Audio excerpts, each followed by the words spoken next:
This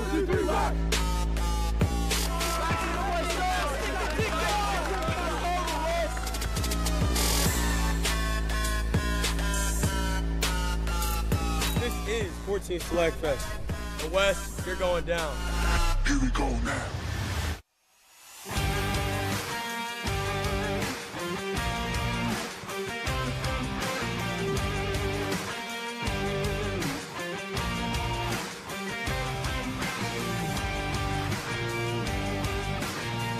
No place better than on the west coast of Florida. Beautiful Lee County, Fort Myers, Florida. JetBlue Park, the spring training home of the Boston Red Sox, but for the 8th consecutive year, the home of the future of baseball. It is Perfect Games 14U Select Festival. Glad to be back on the coast. Hi there, folks, and welcome back to the ballpark. My name is Darren Sutton. Two really talented scouts sitting to my left. David Ronsley on the far end, more than 3 decades scouting in this sport. This man, Jeremy Brown, he's got a decade in. Thanks for spending time with us at the ballpark. And in that decade, you've really helped develop this age group, especially this event at the Select Festival. So I'll start with you. What are you, as a scout, looking for at this 14U age group? So 8 years in now, we're seeing that development of really the cat and mouse at the 14U level, meaning that the pitchers, they were always hard throwers, but now that breaking ball is coming, the changeup's coming, they're learning their sequences to get these talented hitters out. And on the flip side, you got the hitters having to adapt to pitchers doing that. So you're getting those 2 strikes approaches, knowing let's not chase that breaking ball in the dirt after just missing one before. So really advanced stuff coming out of the 14U level already. D, I'm going to put you to work. How about Max Hemingway? He's a middle infielder, a really great athlete out of Puyallup, Washington. Well, first, I love he's from Washington. This game has, 27 states represented. But he is the best defensive player in the class. Max Hemingway is. He won the award at the banquet last night, the Rawlings Gold Glove. And he's just part of a great West infield. We're going to see some leather today, Darren. Carter Hadnot, Matthew Kelly, and especially Max Hemingway. Also swings a really good left-handed bat, and you have to love that left-handed hitting middle infield profile. 2 outfielders, E-Squad, Caden Dawson, he's from Georgia. Sebastian Wilson, he's from Chicago. Tell us about both. So Caden Dawson, he's no stranger to Perfect Game events. 3rd Select Festival already. Really physical, won the Offensive Player of the Year last night at the awards banquet.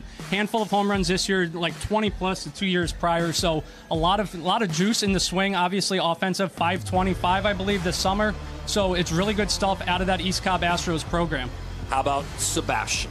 So they call him Sushi, and as we said, there's nothing fishy about his game. He's already a 6'7" runner, which is really good given his physicality of a 6-foot frame, 190 pounds. He's the only left-handed hitter who advanced in the home run derby, which at JetBlue isn't an easy task given how deep it is, 380 down to out to right center. So we got some really high-end talent on this E-Squad, and we'll see how it goes. You know, when you look at the 8 years of this event, including this year, there is an alumni going into that MLB draft of a couple of dozen. We're going to introduce the future of the game right around the corner from JetBlue.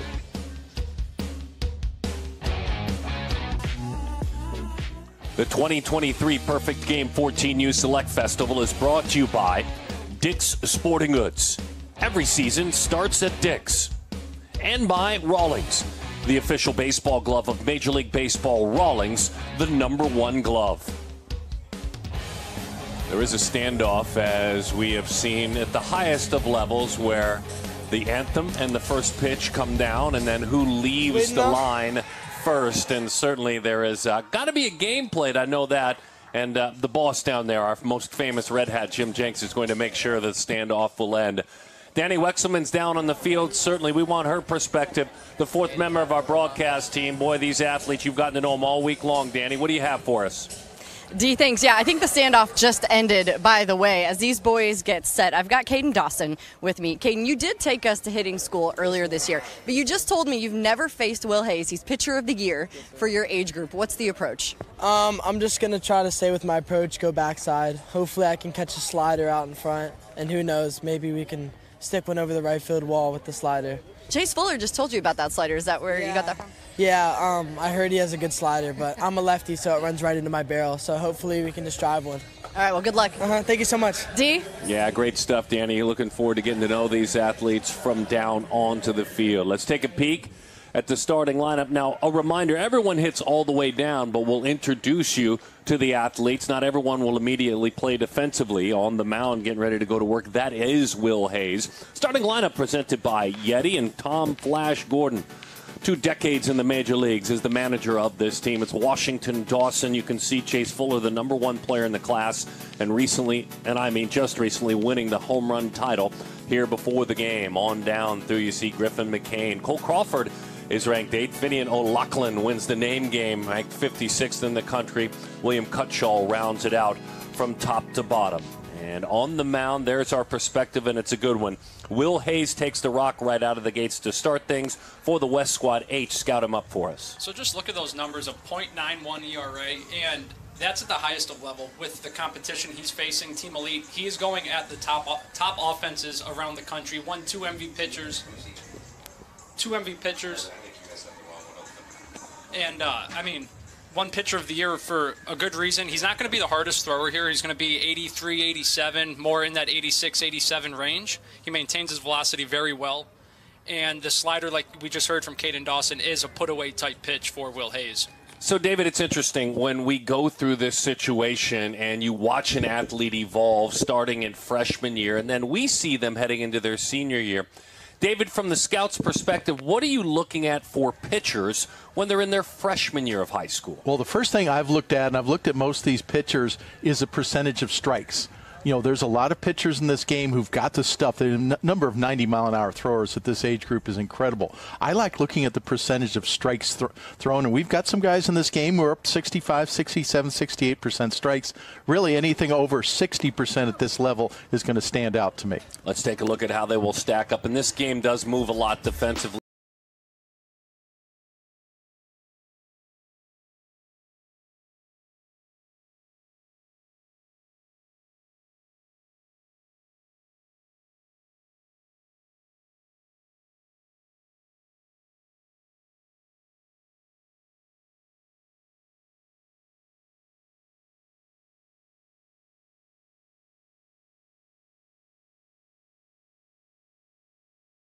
About his summer that it's been really good to this point.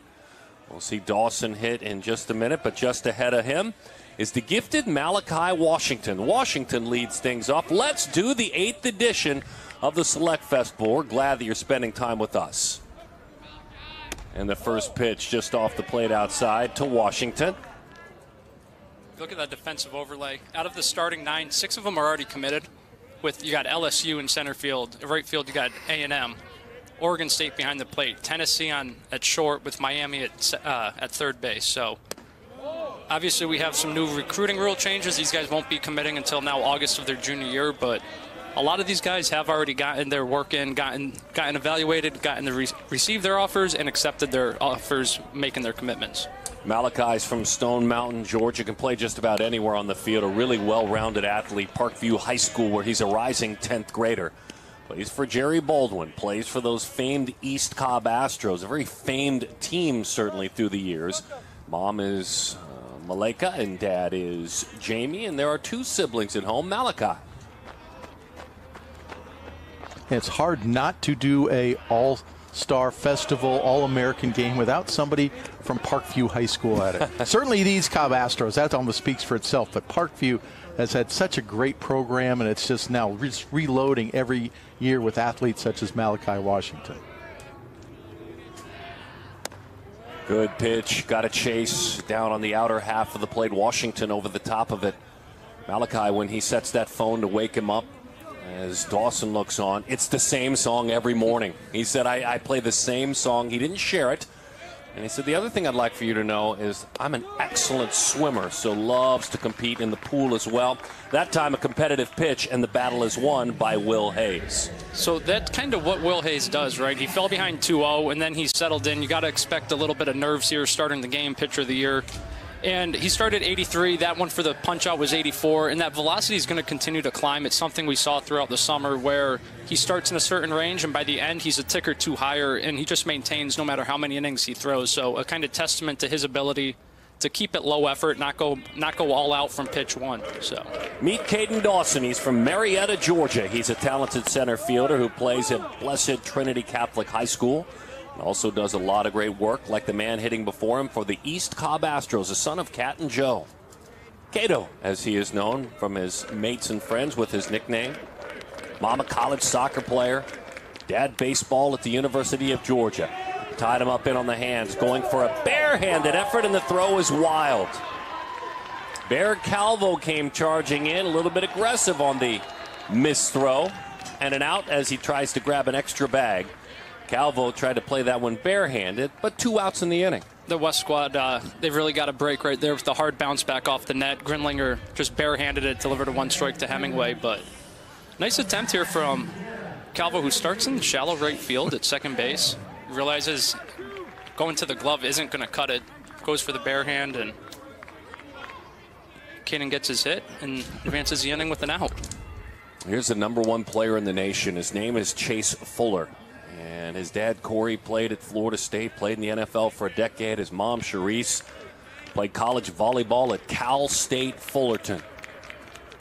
Big brother played college basketball. Both sisters, big sisters, played college volleyball. This is a gifted athletic family. It is, and I mean, you could put the whole family tree, I think, on a board and throw a dart, and you're going to hit somebody who played a sport at a high level, so. Let's take a look at the Oakley spotlight. Oakley changed the game. You were down below when he flexed and shrunk this ballpark. I mean, if the wind was blowing directly in, and still is, if that wasn't the case, everyone would have had multiple home runs, including Sushi Wilson. But the one that got over was pretty majestic. Reminds you kind of the Blaze Jordan home runs, clearing the monster, just lofting them up and over.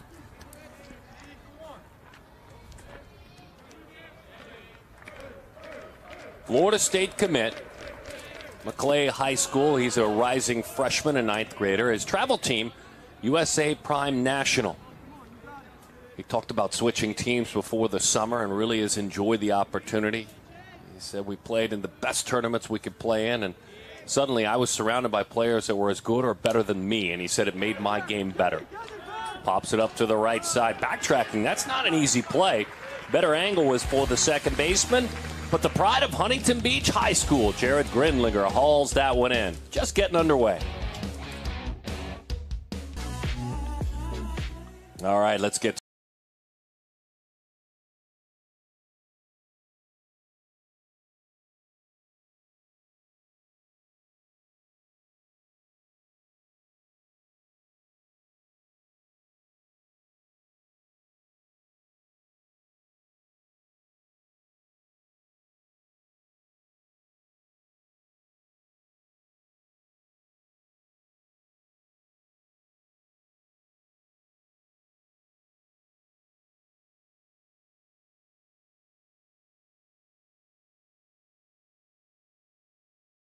And then on the mound is an opportunity to watch Landon Green go to work. Green, the right-hander out of Clearwater, Florida. USA Prime National, his team. Dream colleges, if you ask him.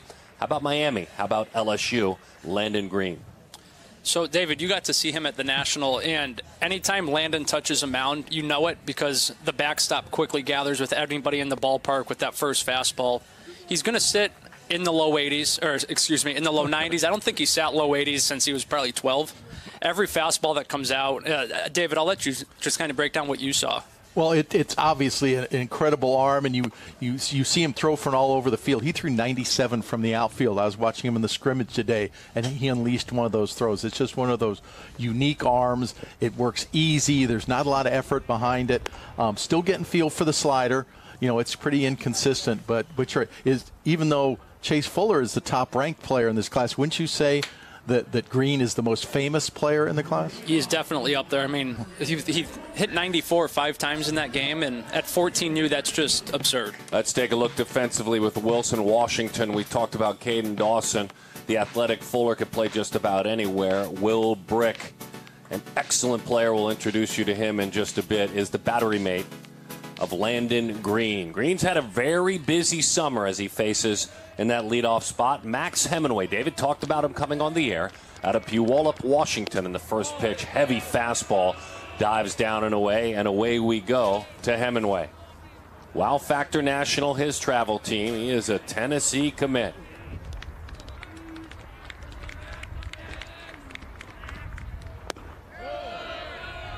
Two 2-0 the count to Hemingway. Puyallup High School has played in the PG Elite, PG World Series, WWBA. 14U National Showcase. Took it all in this summer.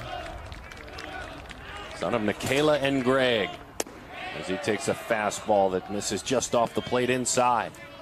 So that first fastball out of Landon's hand, it dove, it's heavy, and it was 92 miles per hour at 14U. So just a little bit of context, followed that one up with 91. And he's doing it pretty easy. He's working out of the stretch. He doesn't have a ton of momentum, a ton of energy into it. It's just pure arm talent that we've come to kind of expect from Landon at this age already.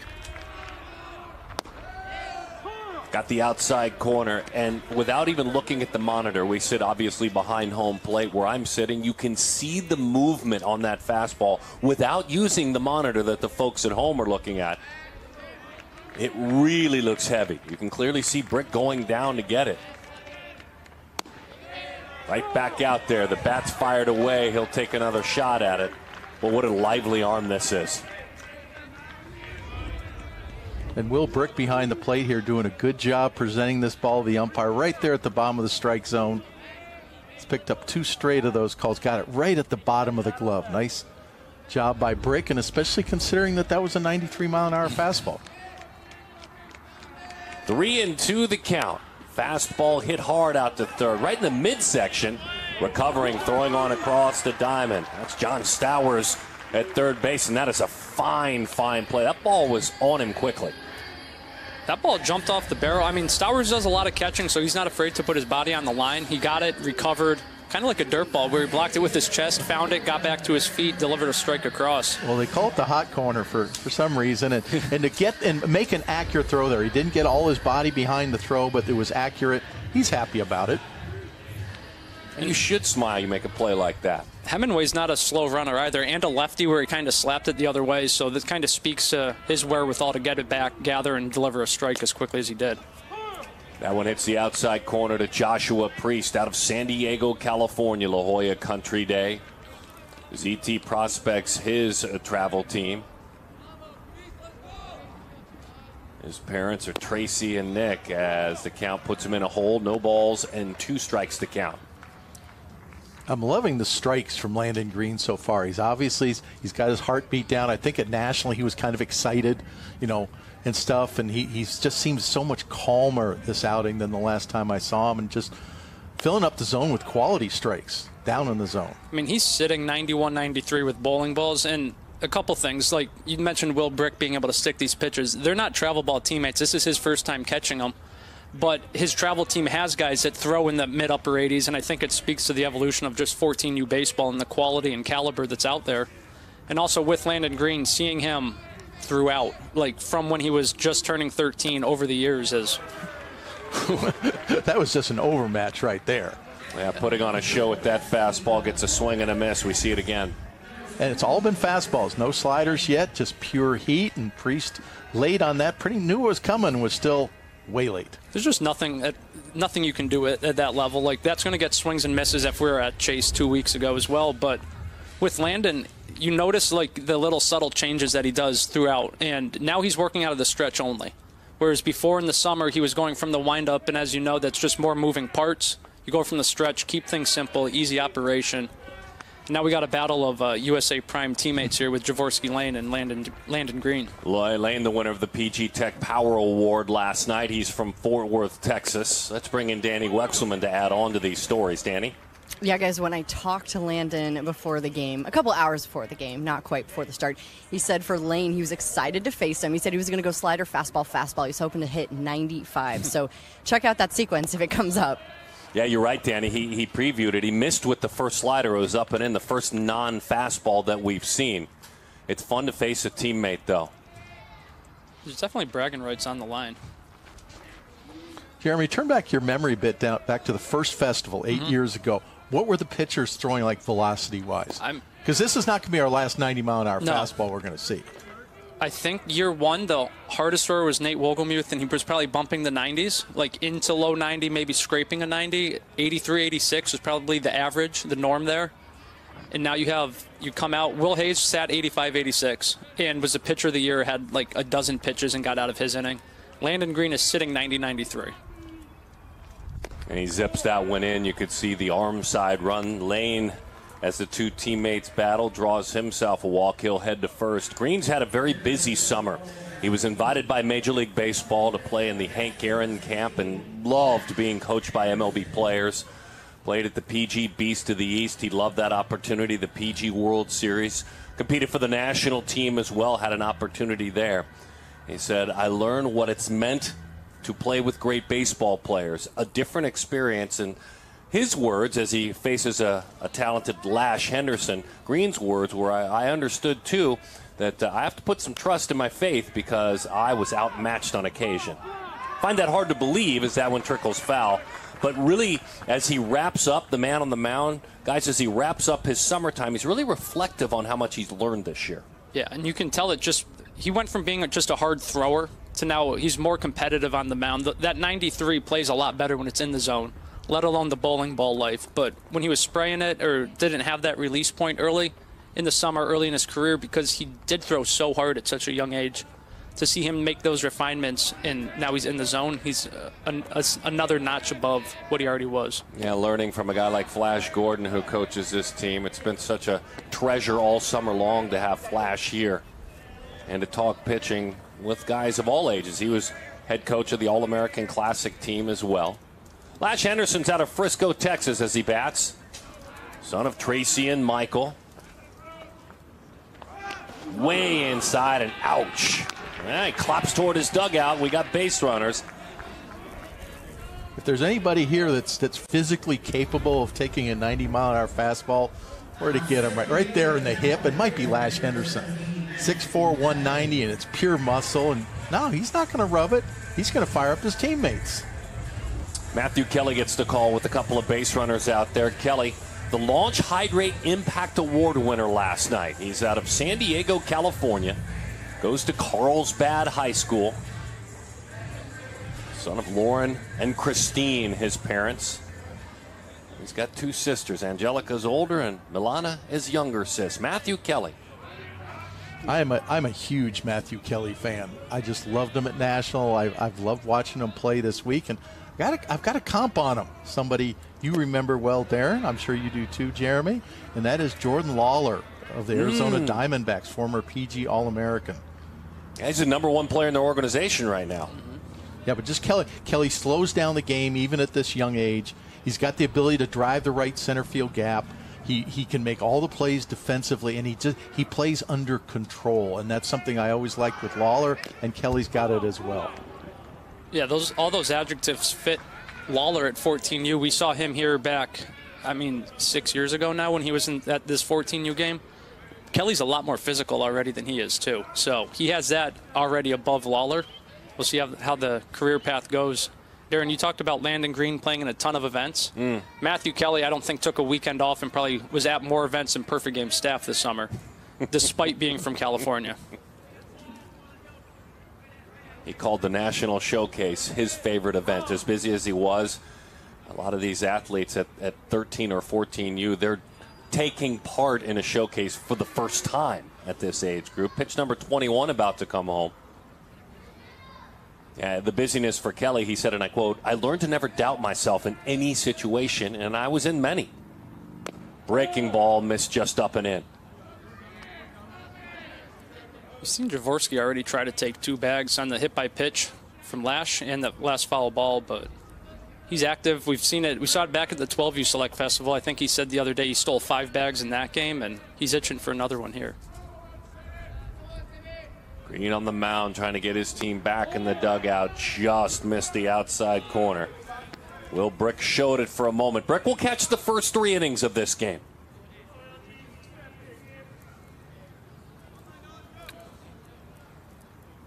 Good morning if you're watching us out on the West Coast. We hope your coffee is brewed and you're enjoying the future of the game. It's a mild day. Warm, certainly, but not uncomfortably warm for the athletes. It's Florida. And most importantly, it's very dry for Florida. Landon Green's family, Lamont Sr., his dad, Michelle, his mom, and Jason Sr., who he calls his bonus dad. As that one skips in there, a fastball. And for a young person, the more love, the merrier. And I love that name description. Lamont Jr.'s his brother, and Ja, his other brother, Justin. Green will take a walk when he's back in the classroom. He's a 3.8 GPA, a really good student.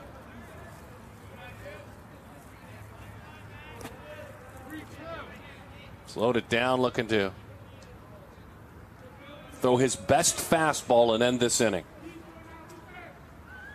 Runners go. He did throw a good fastball, but just a little bit below the knees. And that was a pretty good pitch for 14U. And really, except for the pitch that got Henderson in the hip, and that was due to movement, Green hasn't missed the strike zone by much, just barely misses it there. Brick did as good a job as he could. That's a tough pitch for Brick to go down and get to at 92, so. Impressive stuff. A lot of 2026 grads, too, in this game, being that they are younger for the grade, including Jaworski, including Tegan Scott, who's coming up here. You've seen a lot of this 26 class and how good it is with Grady Emerson and Brady Harris and Quentin Young at the top. And for Jaworski Lane to be ranked number 10 in that group, I think kind of speaks to his athleticism and his overall talent. It speaks a lot, Lane. I love seeing players playing this young, like a Lane, who could very easily, have stayed back and been an older player for this class. Because we see it so often, with the considerations for ages for player events such as this, you'll see players that are just way old for their class, and I love seeing the young kids. Tegan Scott will catch the first 3 innings, already wearing that gear. He'll hit now. He's from Salem, Oregon. He is an Oregon State commit. So earned his commitment ahead of the change in the recruiting rules, and he takes strike 1. Tegan, the son of Marie and Josh. Both parents played college sports. Dad football, mom softball. Willamette University in Salem, Oregon. Back-to-back zips. I mean, really good pitches. An attempted steal of home, not in time. We knew he was going to steal a base. I didn't think it was going to be home plate, though.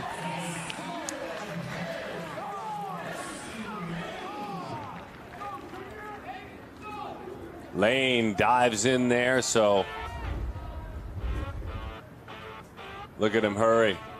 Safe at the plate, just ahead of the tag. Oh, and I always worry about that play sliding head first into catcher's gear. And you could tell Lane just turned the shoulder. He didn't want to go in it, quite like that. But obviously something he's done before. He had the timing of it down perfectly. The runner's now going down to second. 1-0 the score. A steal of home, Jaworski Lane.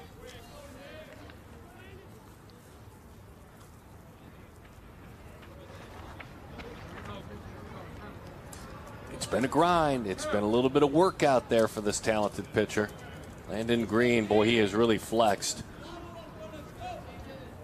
Looking to touch the mid-90s he shared. Boy, pretty pitch just off the plate inside. What numbers are we still seeing, H? It's still 90-92 on the fastball, so he's not losing anything. A sporadic 89, and for most of these kids, they'd love to peak at that. That's Landon's low on the range. So his pitch count's getting up there, and he's still maintaining 90-92.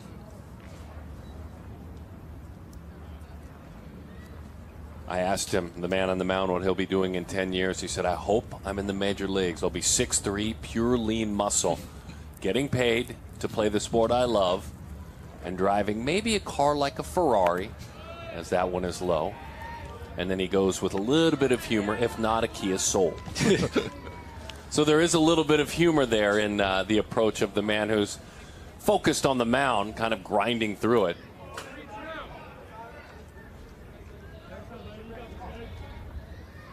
.30 pitches, 2-2 the count. This is an arm that's thrown 97 miles an hour from the outfield. No, David has liked him, the overall athletic package of just maybe he is a bat at the long term. You liked him swinging it too. He is so athletic with obvious center field type tools and power. He's going to be a pitcher for a long time. We saw it there, but don't want to undersell the athleticism. Yeah, God bless that arm of Landon Green. It's special, it's lively, 1-0. Danny, David, Jeremy, Darren, you, thanks for being with us. Perfect Games 14U Select Festival, top of the second inning. JetBlue Park, the winter and spring home of the Boston Red Sox. I like to call it the developmental home because the Red Sox have a present here all year round. There's no time that they don't. This is Andrew Bennett. He takes the rock and he rolls out on the mound. He's from Mobile, Alabama. Mobile Christian School. His first foe will be the Player of the Year winning the award last night, Will Brick. The man who can also play first in the field if you call upon him, Andrew Bennett, two-way player like most are at this age. Scout him up, please, H, if you don't mind. So he doesn't have the longest quote-unquote track record this summer. We know who he is. He made a couple of appearances late, was hitting all summer for USA Prime. Then he comes to the 14U National Showcase, and while I could break him down, David was there. David fell in love with him over his 3 innings, so I'm going to actually pass the ball and let David break him down. Yeah, this is my guy. Jeremy, you mentioned in the pregame about this is the age where pitchers start getting a feel for spinning the ball, and Bennett's my spin guy for this game. He throws an upper 70s curveball, a true curveball shape with near 3,000 RPMs, and it's a hammer of a pitch. It's a swing and miss pitch at any level. I hope he's feeling it today. And by the way, he topped out at 91 during that appearance as well. So he faces, as we mentioned, Will Brick, winning the National Player of the Year last night at the championship gathering, the celebration of these athletes. He's out of Memphis, Tennessee, Christian Brothers High School. Willie B, as he is known by those that love him and care about him. And he loads up that back leg, number 99. You can read it on his back as he coils and takes outside. 1-0 the count. Well, in my 2 days here, and Jeremy's seen these players a lot more than I have, the single player who's impressed me the most has been Will Brick. Just not with his batting practice, with his bat speed, but also with his defense. We've seen more of the quality defense here today. But he's been the one guy that has really, really impressed me of these very impressive 52 players. Brick takes a pitch outside. Dream School is Indiana. He is the son of Aaron and Steve Brick. I mean, so last week we had Will Britt at 13U, right? Now we have Will Brick, and to add to the confusion, they're both 27 grads, and they're both going to the same high school. So I was talking to Will Brick about it, and he thought it was funny and hilarious how they're both there. They're both going to kind of go through it all together. They're both catchers. They're both from the same area, same high school. So for pro scouts, come 2027 time, it's going to be a confusing time at their high school. Just make your way, though, to Christian Brothers High School. You'll find one of them. And you'll find Brick or Britt, and you'll see some good baseball. High and inside, a patient walk. I'm always amazed when hitters in an opportunity like this zone up the pitcher and don't come out of their zone because it's a big chance. Brick does just that. John Stowers made a really nice defensive play last inning. Had one, came right into that midsection, his chest, turned it into an out. He gets a chance to hit now. Aces National, his travel team. He's an Auburn commit from Mobile, Alabama, top 50 player. He was a 13U Home Run Derby champion, and if it wasn't for the dimensions here, I think he would have had a shot at repeating with the how easy the ball just jumps off of his barrel, especially to the pull side. There's a lot of loft, a lot of natural leverage in his swing path, and we've seen him catch a lot. We saw him already at third base. The arm strength he threw in the scrimmage yesterday, so Stowers brings a lot to the diamond, and at the end of the day, it's going to be that left-handed power that plays long-term. His student and the man he is, if you were to scout him up that way in the classroom, headmasters, he has made that list. National Junior Honor Society, very involved in his community, is racking up those community service hours. So a well-rounded human being as well, the son of David and Melissa. Well, so far from Bennett, we've seen all fastballs. I think that last one might have been a changeup, but 80, 87, 89 so far with the fastball. Still waiting on that curveball. Might not see it to a left-handed hitter. We talked about it last week at the 13U game, David Jeremy, but he talked about it, the man on the mound. He said, I went through a spurt where I grew 8 inches and put on 35 pounds in a year, and it's like I had to adjust to a brand new human being body and stay athletic. You see that we see it in all time with all human young men, but in scouting, how do you scout that? Because it is a time of change. It's tough because you'll see somebody at the beginning of summer even. I saw Jared Grinlinger, who we'll see throw later on. This past fall, he was about 5'8", and then he comes to the All-State games early in the spring, and he shot up to 6 foot. Like, completely different kid. The fastball jumped from 78 to 81 up to 88 now. So you have to keep in mind these kids are growing. They might not be the most coordinated yet, but they might have also just woken up that morning and to a brand new body, like the movie Big with Tom Hanks. Like, it's just constant growth for these guys. But when you do see that coordination and footwork in the dirt or the ability to repeat on the mound, it kind of speaks to their overall athleticism. Couple of walks for Sebastian Wilson. Yeah, and when you look through scouting notes on kids this age, you will invariably find words like still has some giraffe to him and such. So, we try to keep it light in the notes and in the evaluations at times. And at this age group, there's going to be some giraffe in these young kids. Sebastian's from Chicago, Illinois. He can pitch, play in the outfield, utility, go wherever you want him to go. He's at Lane Tech, Wow Factor National, his team. Son of Brian, Lynette, and Vanessa. Vanessa's his stepmom as he rolls it out towards short. Can they get two? There's one. Not in time. Tried to turn it over as quickly as they could. Carter Hadnot started it out there at short. Tyler Shindo, his mate, tried to turn it over. This might be one where Hadnot might have had a chance if he'd gone to the bag, but this really wasn't hit that hard. He waited back and might have been able to. I think Wilson's too good of a runner, though, regardless. Yeah. Shindo did all he could. He just had to throw off his back leg. Good throw across, just like you mentioned. Wilson runs a 6-7 out of left-handed batter's box, so not really contested. Roosevelt Mac Morris. Right-handed batter, takes a pitch high and inside. He's from Taylors, South Carolina. Plays at Wade Hampton High School, but is a homeschool student. We saw Mac throw yesterday during the scrimmage as well, up to 86. We've seen up to 88 on the mound. But he also won the top hitter award at the 14U National Showcase, and rightfully so, with his swing and what he did. Really linear stroke, fast hands, really good defender as well. So Mac Morris already committed to South Carolina. You can see why in a couple games. There's a jump for Wilson. Kind of a head-first flop. He'll tell you, that wasn't my cleanest slide. Back in middle infielder gets an elevated pitch that looked really good. Tough to do anything with it, and he comes up empty. That's a 2-0 hack, though.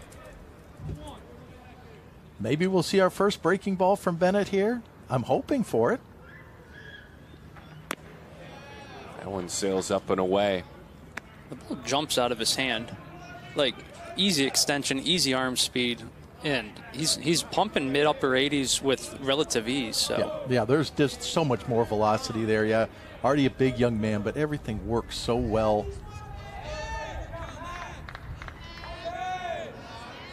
3-1 the count.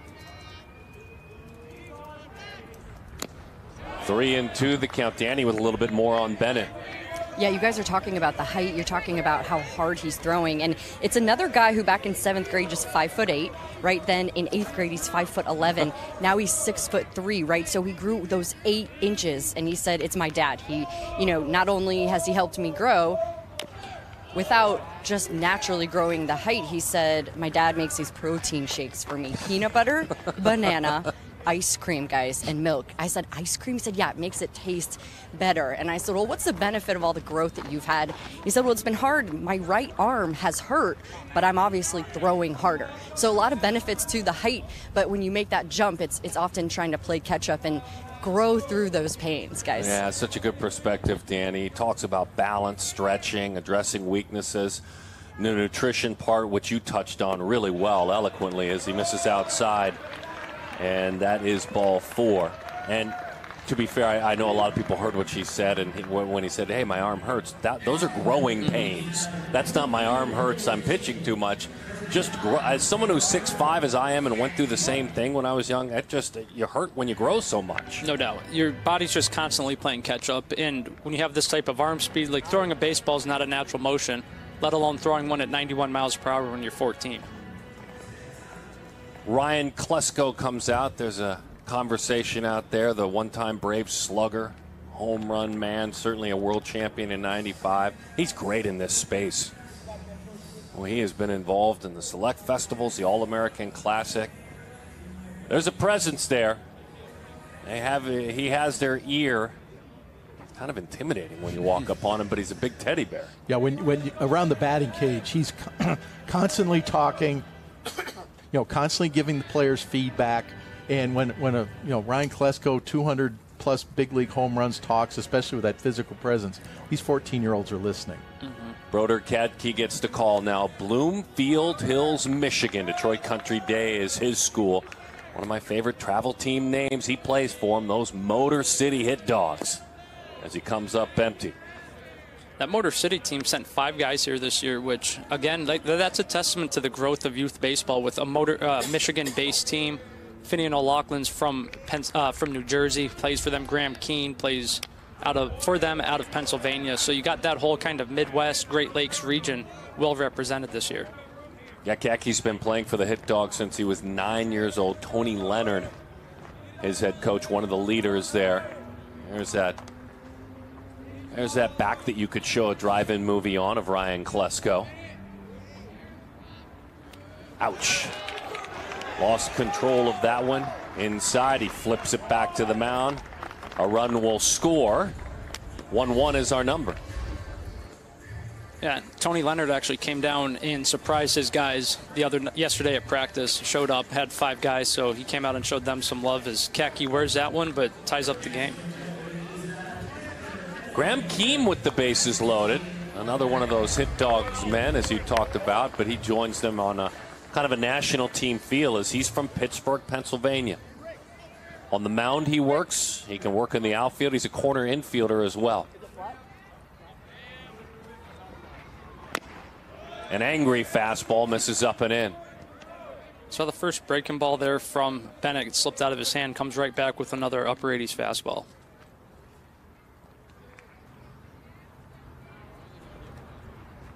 Keene on the high school golf team as well at Mount Lebanon High School. That's his second sport. A lot of times we'll hear basketball, football. Heck, we're hearing more and more wrestling. Core guys, strength guys, but his sport, golf, beyond baseball. Good life on that fastball, 1-1. He's just got to find the release point, and once he gets that in the zone, the stuff's going to play nonstop. We talked about the fastball velocity, but it's the life and the quality to it, the ride through the zone. When he's on, David, you saw him. He's as dominant as any arm here.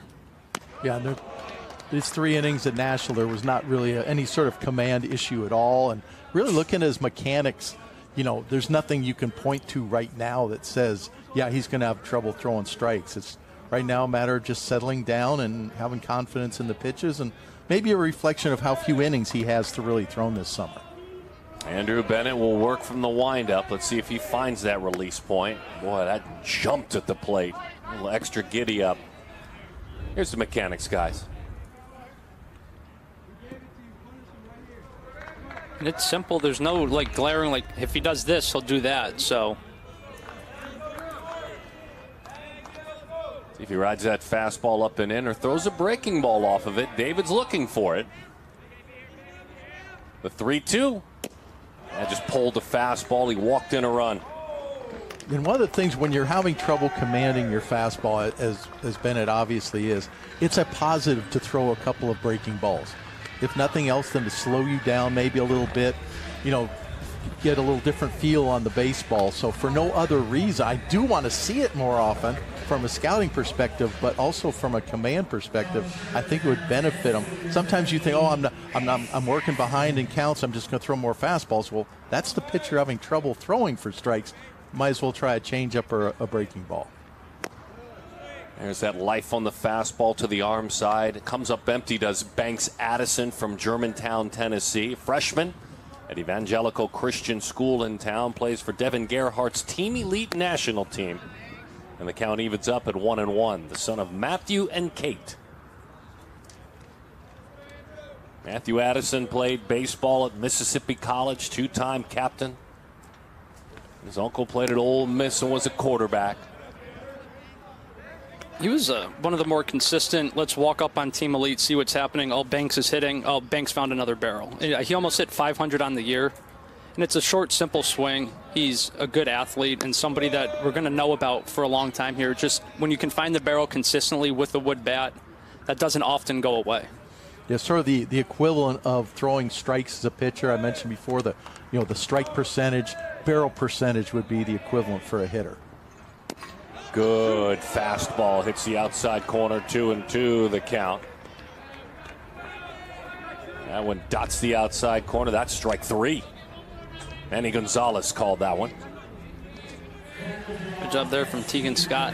Actually, Banks Addison's summer teammate, so kind of stole a strike on him there, got him, and helps Bennett out there with a second out. Blake Lundy's from Chattanooga, Tennessee. He plays his travel ball for Evan Earhart's Wow Factor national team. A couple of times he's been a tournament MVP. And as far as football goes, he was last year Offensive Player of the Year on his football team. He's a physical. You can see the presence. Look good in a football uniform as that one's high, 1-1. He's kind of like Klesko, where he's that big physical kid, but then you talk to him and he's just a big teddy bear. He's a good, everybody wants to be around him. You hear them yelling Vamo Lundy. That kind of became his tag throughout the summer. He's got a chain that says Vamo on it. He's just a big personality, he just loves to play baseball. You see him every week. I think he was in 3 of our games of the weeks throughout the spring, just playing, getting his reps. In Tennessee, it's an easy drive over to East Cobb, so no stranger to perfect game events. He loves JT Real Muto, watching him catch and play for Philadelphia. That one rides high and inside. You're hearing that chant down there. So his travel ball teammates know the chant and the fun name, but they also know that he hates elevators. And they know it, and they try to make it clear, let's get a higher floor if we can for him. We want him on the elevator. That was a fast elevator in the hotel this weekend, too, so he might have been gripping onto the railing even if he was 3rd floor. Way high and inside, and that one went up the elevator, and another run will score on a walk. Bennett just trying to grab for the right spot. Let's see if Charles Johnson, 4-time Gold Glover, part of that coaching staff over there. Let's see if they'll make a change. And they may. There are a list of pitchers ready to go. Carson Liedl may be next. I think it's going to be Matthew Kelly. Ron's his guy. Okay. Just come in for a quick out. Let the starters, the primary arms, come in with their 1 inning. We've seen Kelly. I mean, he can bring it. He's mid-80s pretty easily. Obviously, you know the athleticism out in the dirt, which typically that translates onto the mound. So there's Charles Johnson. We've so enjoyed having him. David sat up here in the broadcast booth with us and been a color analyst, serves in that role so well. I think the athletes win, though, with him down below. Here's Matthew. You know, we've talked about him and heavily decorated certainly throughout the years. And last night I thought it was a cool award to win, the Launch Hydrate Impact Award. But you have a guy that's that well-versed as an athlete. Okay, hop up on the mound, get us a quick out. Does he profile as a pitcher for you in a positive way? In a positive way, yes. Does he profile as a pitcher long-term? No, because of how good he is defensively and with the bat. You're just not going to take away a middle infielder that can do what he does. But, again, like we just said, it's going to be in the mid-80s. Hopefully he's going to just fill it up, get us a quick out. And I know David's probably excited for this, being able to see his guy do a different dimension that he may not have seen from him before. So he threw it at the 14 under National. I think we have some problem right now with catcher. Trying to watch whether it's an equipment thing or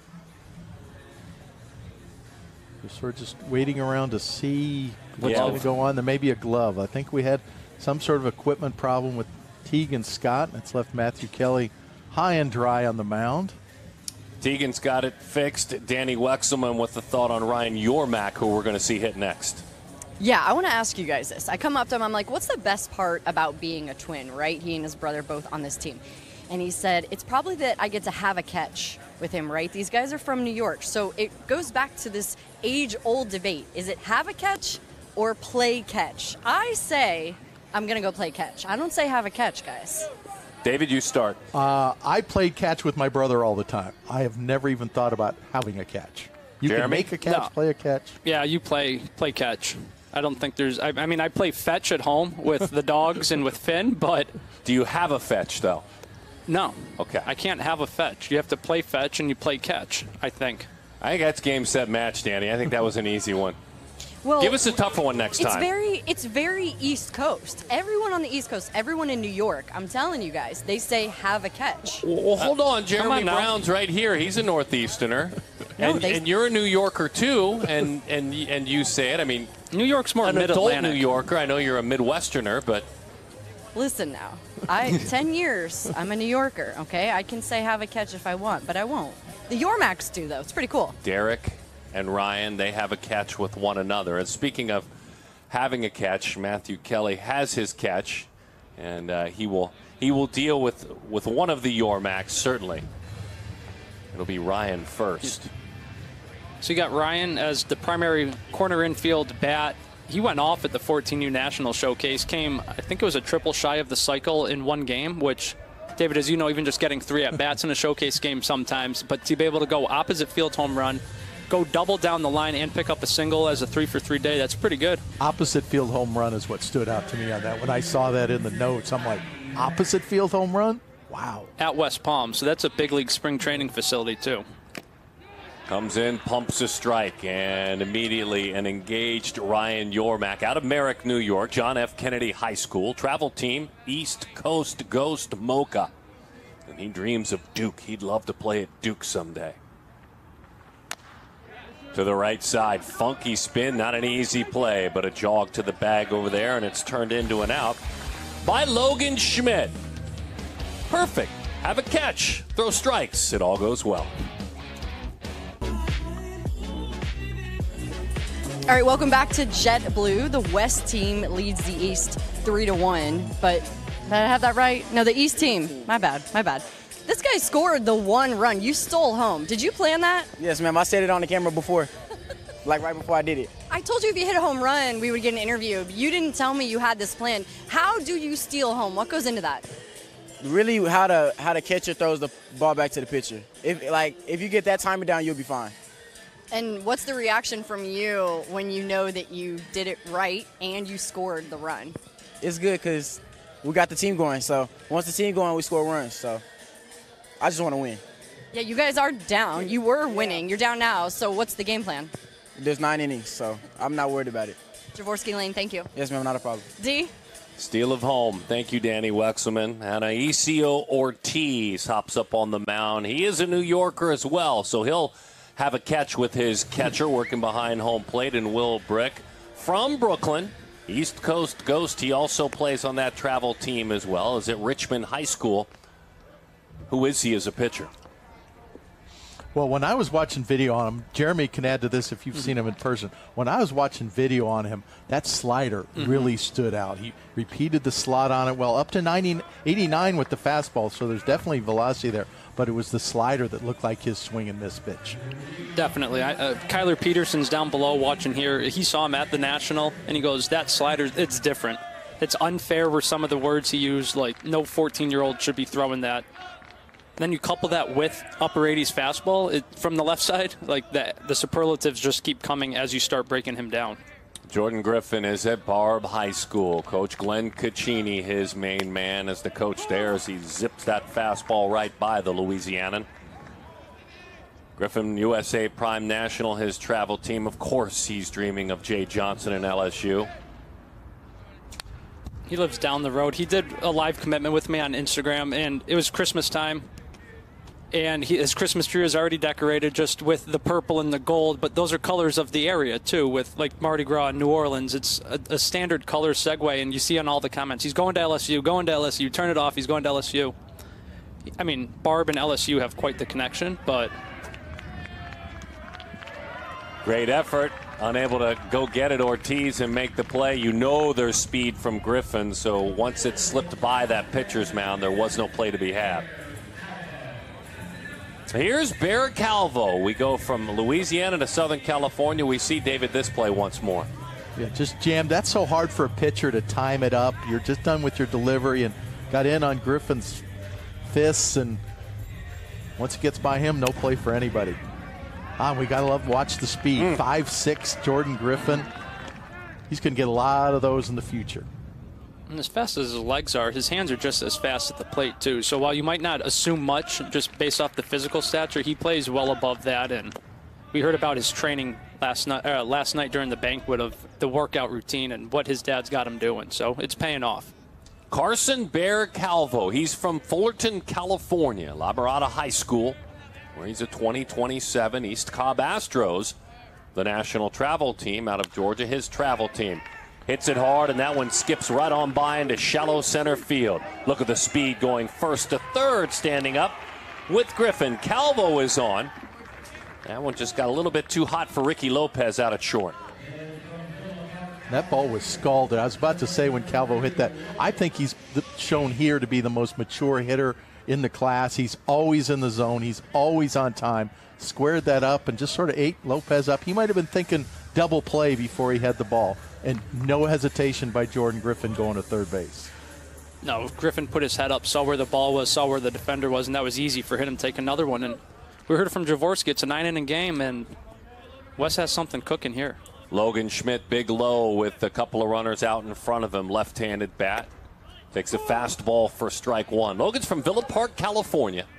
Plays his travel ball for a great program. Jared Sandler runs that Laguna Hills-based BPA program.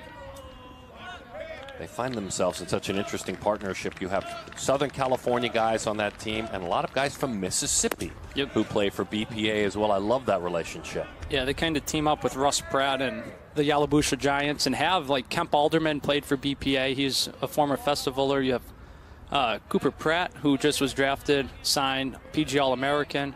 So pretty unique relationship and one that's proven fruitful so far. Huge jump, stolen base. Anaisio opted just to let him go. You know, he could see him in his sights, but just wanted to stay focused on pumping a strike. And he's sitting 87, 88. You see the loose, whippy arm, the life, too, the consistent life to the fastball. We haven't seen the slider yet, but if... Why?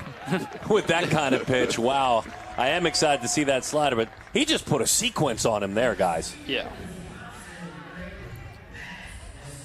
Zipped the fastball over the outside, and it was a tough one. Just left on left, that's just a tough, what can I do with that type pitch? Oh. And that velocity is playing up. If you watch Ortiz's arm stroke, we talk about online and offline arm strokes, and a lot of times, well, the first thing a pitching coach has to do is get your arm action online, which means consistent online behind your body, and that both makes your arm stroke more consistent. It also hides the ball from the hitter. And Ortiz already has been coached up on this or just does it naturally because that velocity is playing up. The hitters aren't seeing these pitches. First base open for Wisconsinite Maddox Lessard out of Muskego High School, where he's a 2027. Had a busy summer, went to camp at LSU, University of Kentucky, Vanderbilt, University of Texas as well. And even played in the PG Iowa High School Spring League, so made the drive down from Wisconsin. That Spring League is in place of high school baseball in Iowa, which is played in the summertime. Yeah, Perfect Game puts that league on. And Maddox held his own. I say held his own because he played up most of those weekends, too, of playing either 15 or 16U against Iowa. So he got his reps in and he got high-level reps. And then he comes out and plays a full summer circuit. And you mentioned the colleges. That's the only way, really, these guys are getting seen right now. Obviously, I'm sure college coaches are watching this game, but getting them to their camps, getting them on campus is getting that interaction, getting them kind of familiar with the surroundings, obviously, with the new recruiting rules.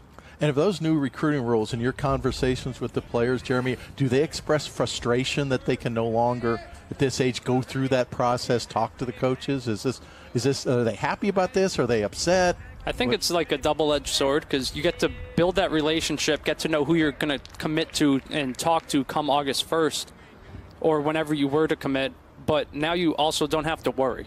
You can relax at 14. Like, yes, they might watch you write your name down, but who you are now is not who you're going to be when you commit August 1 of your junior year. So there's a sense of, I would have to assume there's a sense of relief from these guys where if you strike out, it's okay.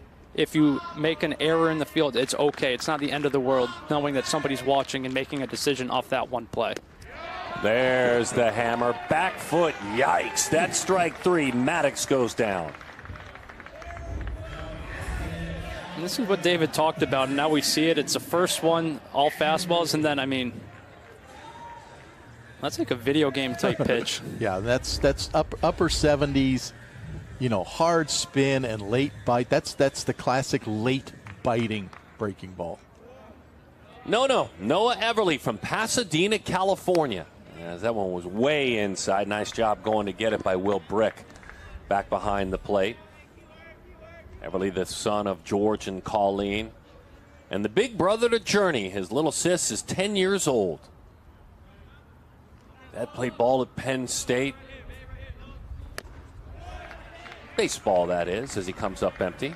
I mean, he could just continue to throw fastballs only and probably get through a talented lineup like this once or twice just on that pitch. That was up to 89, his highest.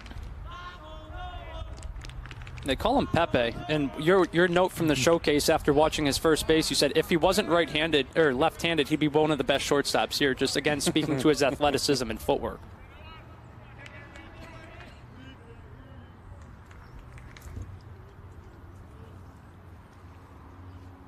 Everly rolls that one foul. He is honoring his efforts today to two people. His Aunt Ashley overcame a life-threatening disease and ended up having to have a lung transplant. And his cousin Mitchell, who he says, by the way, has the best attitude that inspires me so much, despite dealing with numerous surgeries and rehabs, battling ailments. He's dedicating his efforts today to Aunt Ashley and cousin Mitchell. That breaking ball is a tough one. Oh, boy, what an inning that was. That was a flex on Aisio Ortiz. Everyone talked about the slider.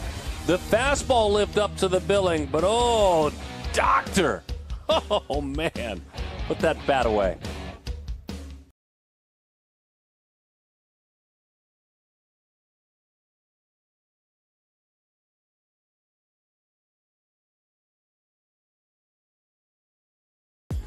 The careers that have been built and changed down in Fort Myers for a long, long time, and maybe the next one is this man who takes the ball and goes up to the mound. His name is Carson Liedl. He's from Monroe, Michigan, another one of those Tony Leonard coached Motor City Hit Dog athletes, the son of Susie and Ben, and it's just the three Liedls at home. He's an only child. And who is this right-handed pitcher as we watch him work? So Carson, he played in the 12U Select Festival 2 years ago.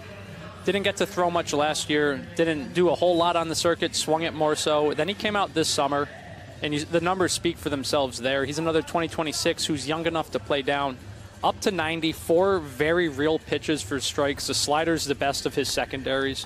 And then on top of that, first pitch of the home run derby yesterday goes yard and clears a monster with ease. So there's some two-way potential here. Another Michigander. We saw Broder Kaki already. Now we'll see Carson Liedl. And Darren, my favorite part about him is looking at the profile here. No, I see over 60% strikes in his performances this summer, and a first pitch strike there. Yeah, Ricky Lopez pulls it foul down the line. He did fill up the strike zone. Suave, as he is known. He has done a lot of unique things this summer, a lot of training and workouts with different MLB academies down in the Dominican Republic. He said, I've grown so much, matured in seeing all these athletes that are playing at the next level, scouts and organizations. I've learned in what they're looking for in players, and I've learned to be patient as an athlete too. Pours a good pitch in there, just missed. Yeah, he won the 13U Gold Glove last year, and teammates here with Pepe Ortiz in the summer, and he made that play last year at the University of Tennessee in the 6-hole, fully extended with a strike across. That's something that we're going to talk about for years to come. Yeah, such a great play. Lopez comes up empty. Danny with more on Ricky. Yeah, you guys know he's from New York City, and growing up, he played at the park right next to Yankee Stadium, 161st Street. His team he played for, the Raiders. I said, what's the best Yankee game you ever went to? He goes, I saw Derek Jeter's last game at the stadium, guys. And he can fly up the line. Got to see Jeter wrap up his career. D, good stuff at Yankee Stadium. Now, again, that was not an easy play, way deep in the hole for Matthew Kelly, but boy, guys, that was speed up the line. Yeah, Ricky was moving there, but it was a good play there, too, by Kelly. If he went backhand, he'd have no shot thrown off his back foot, comes forehand, but what Ricky's able to do, he's just too quick.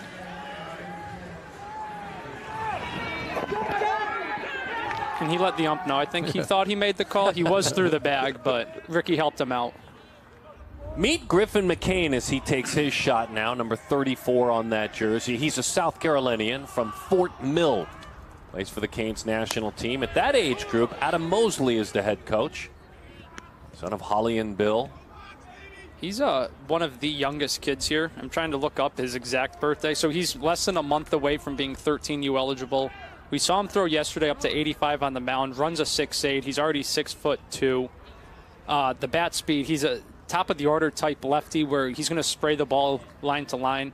David likes to call those BP rounds a windshield wiper round, where it just goes up, back and forth, and he can do that, and then the speed just puts an added layer of pressure on the defenses.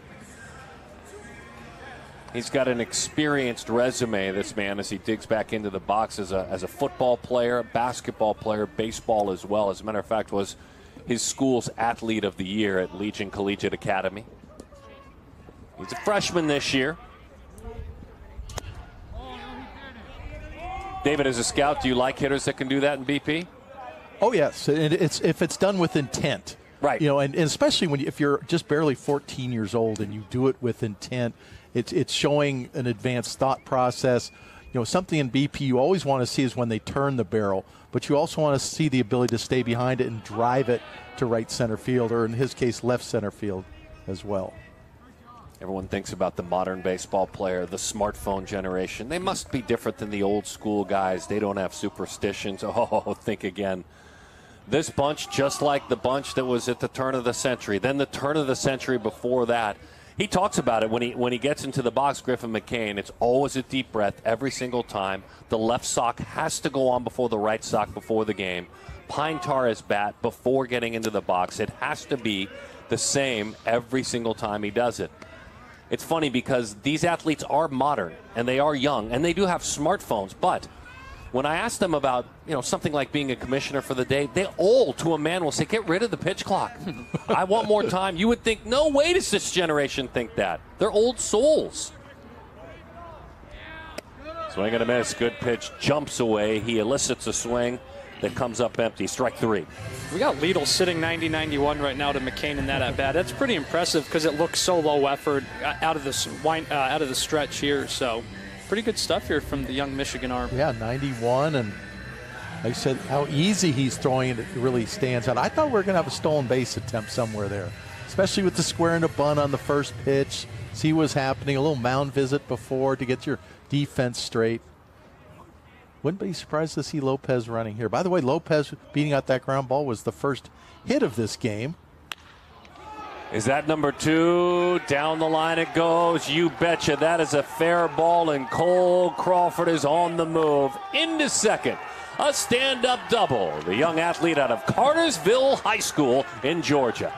I mean, there's his personality out there on second base. That's Cole in a nutshell. And he just came in yesterday. Let's see the swing again here. Got the breaking ball out front, pulled it right down the line. Thinking 2 right out of the box, and got a pretty good celebration there on second base too. Again, that's probably some of the football mindset, football mentality. He just played on Friday night, Cartersville varsity, had to play on both sides of the ball due to an injury. Comes out, flies in yesterday morning, picking up a double come Sunday. They play some pretty serious football at Cartersville too, from what I understand. I mean, you look at him physically, he's definitely not going to be out of place there. And then you put shoulder pads on him. I'm not sure he even needs them, but he's got them. Yeah, Grinlinger came in, had a few words of encouragement for Lidl. Finian O'Loughlin. He's from Jersey City, New Jersey. Bell Barton High School, where he's a 9th grader, and another one of that contingency, that large group, as you said, that plays for the Motor City Hit Dogs travel team. You might see an extra pump or two here on the Alito fastball with these 2 being Motor City Hit Dogs. There's bragging rights on the line again. So infield drawn in right at the cut of the grass. 1-1 the count, and it's an interesting athletic family history when you talk about O'Loughlin, because his dad Chris, his mom is Colleen, but his dad Chris was a 92 and 96 Olympic fencer. As a matter of fact, he's in the Fencing Hall of Fame. NCAA champion his freshman year at Penn. So a swordsman, and a good one.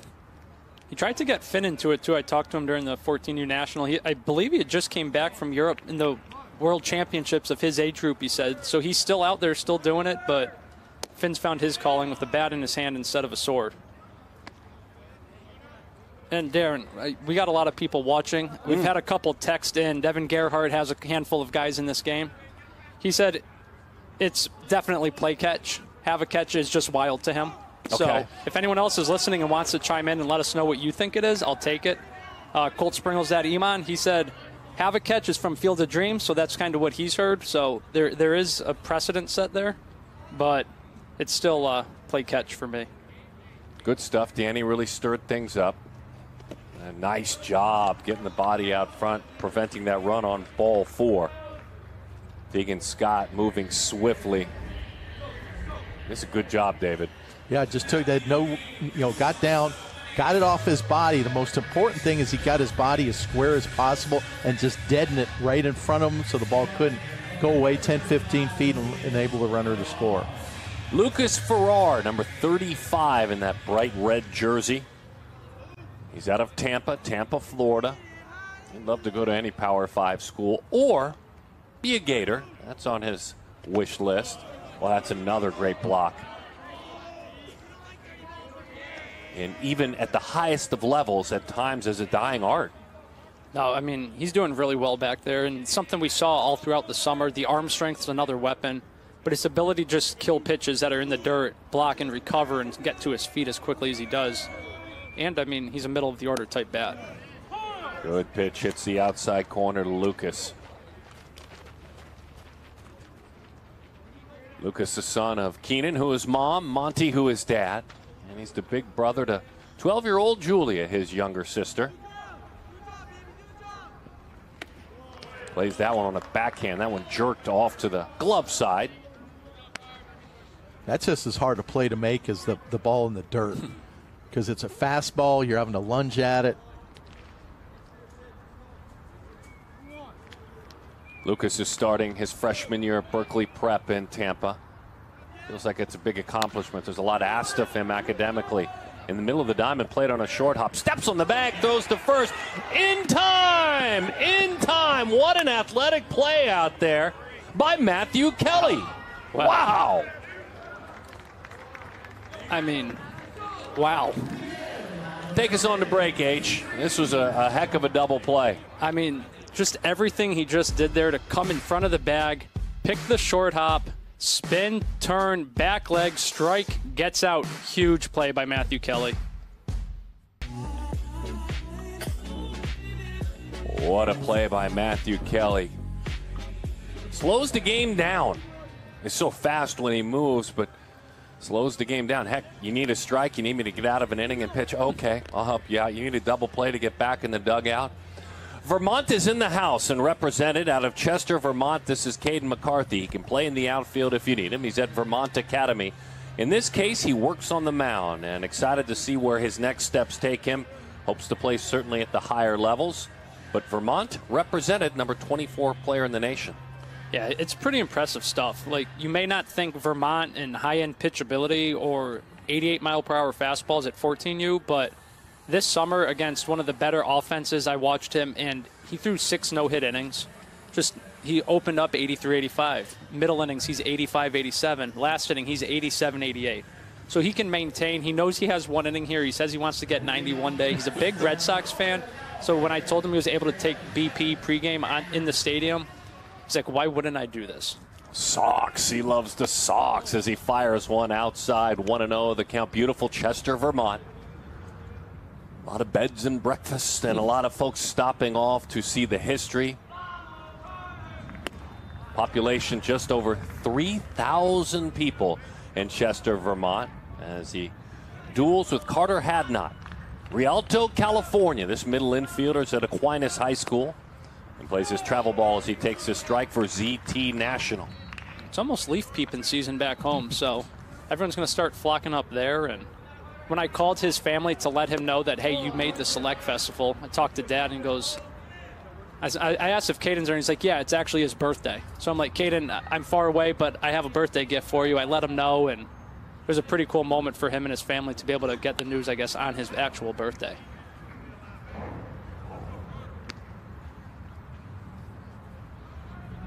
We have a New Yorker weighing in, Ian Dwyer, who is our great partner with BeLive, handles all of our streaming, as that one just missed.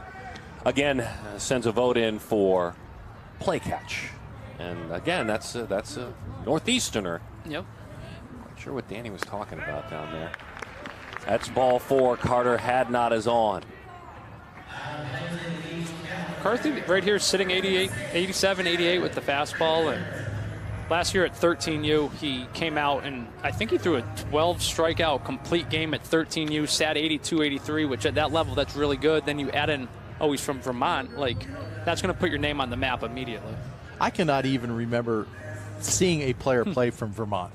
And that's going back a long time. I obviously have at some point, but I could not name who it was. That's how rare it is to find a player from Vermont. I mean, I could name players from Wyoming and Montana and places like that. Vermont, this is almost a first for me.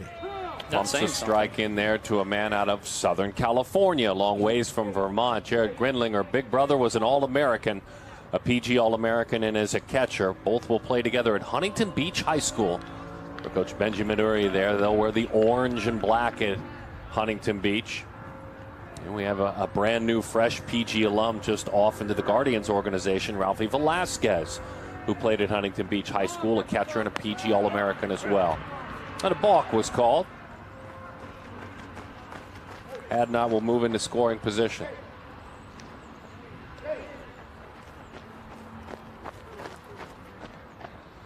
And I guess I should qualify what I said about remember ever seeing a player from Vermont play. Carlton Fisk, of course, is probably the most famous player from Vermont, and we've all seen Carlton Fisk play.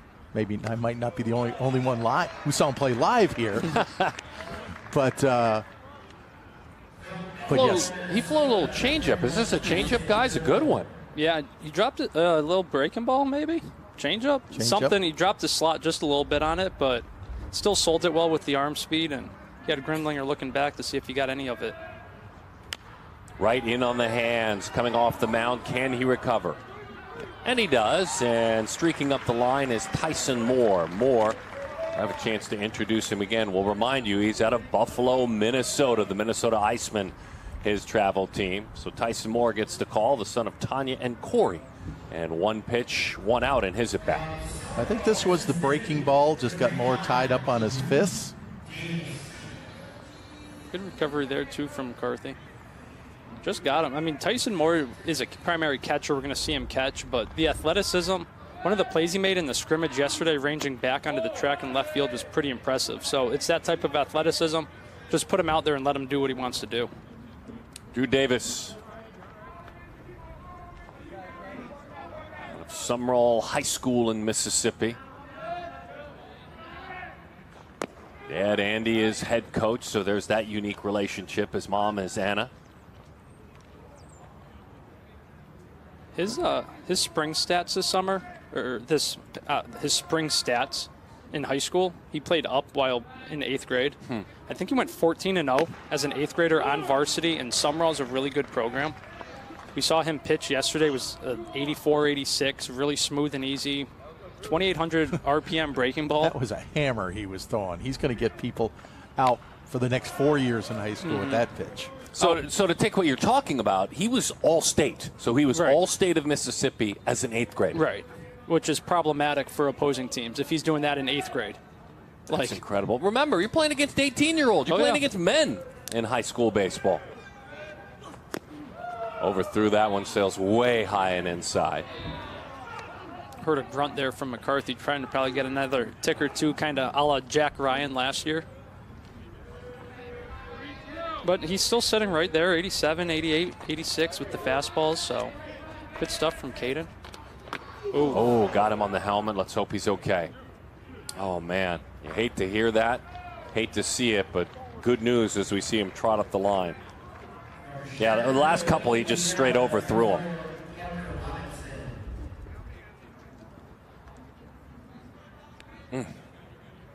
Lucky to turn his cheek at least. Looks like he's okay. I'm going to stay in.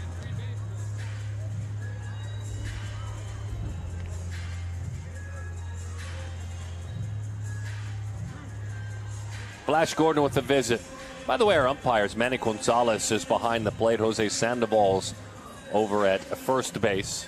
Miguel Rodriguez is on the other corner. Our 3 umpires in this one, as Manny comes out to the mound with Flash.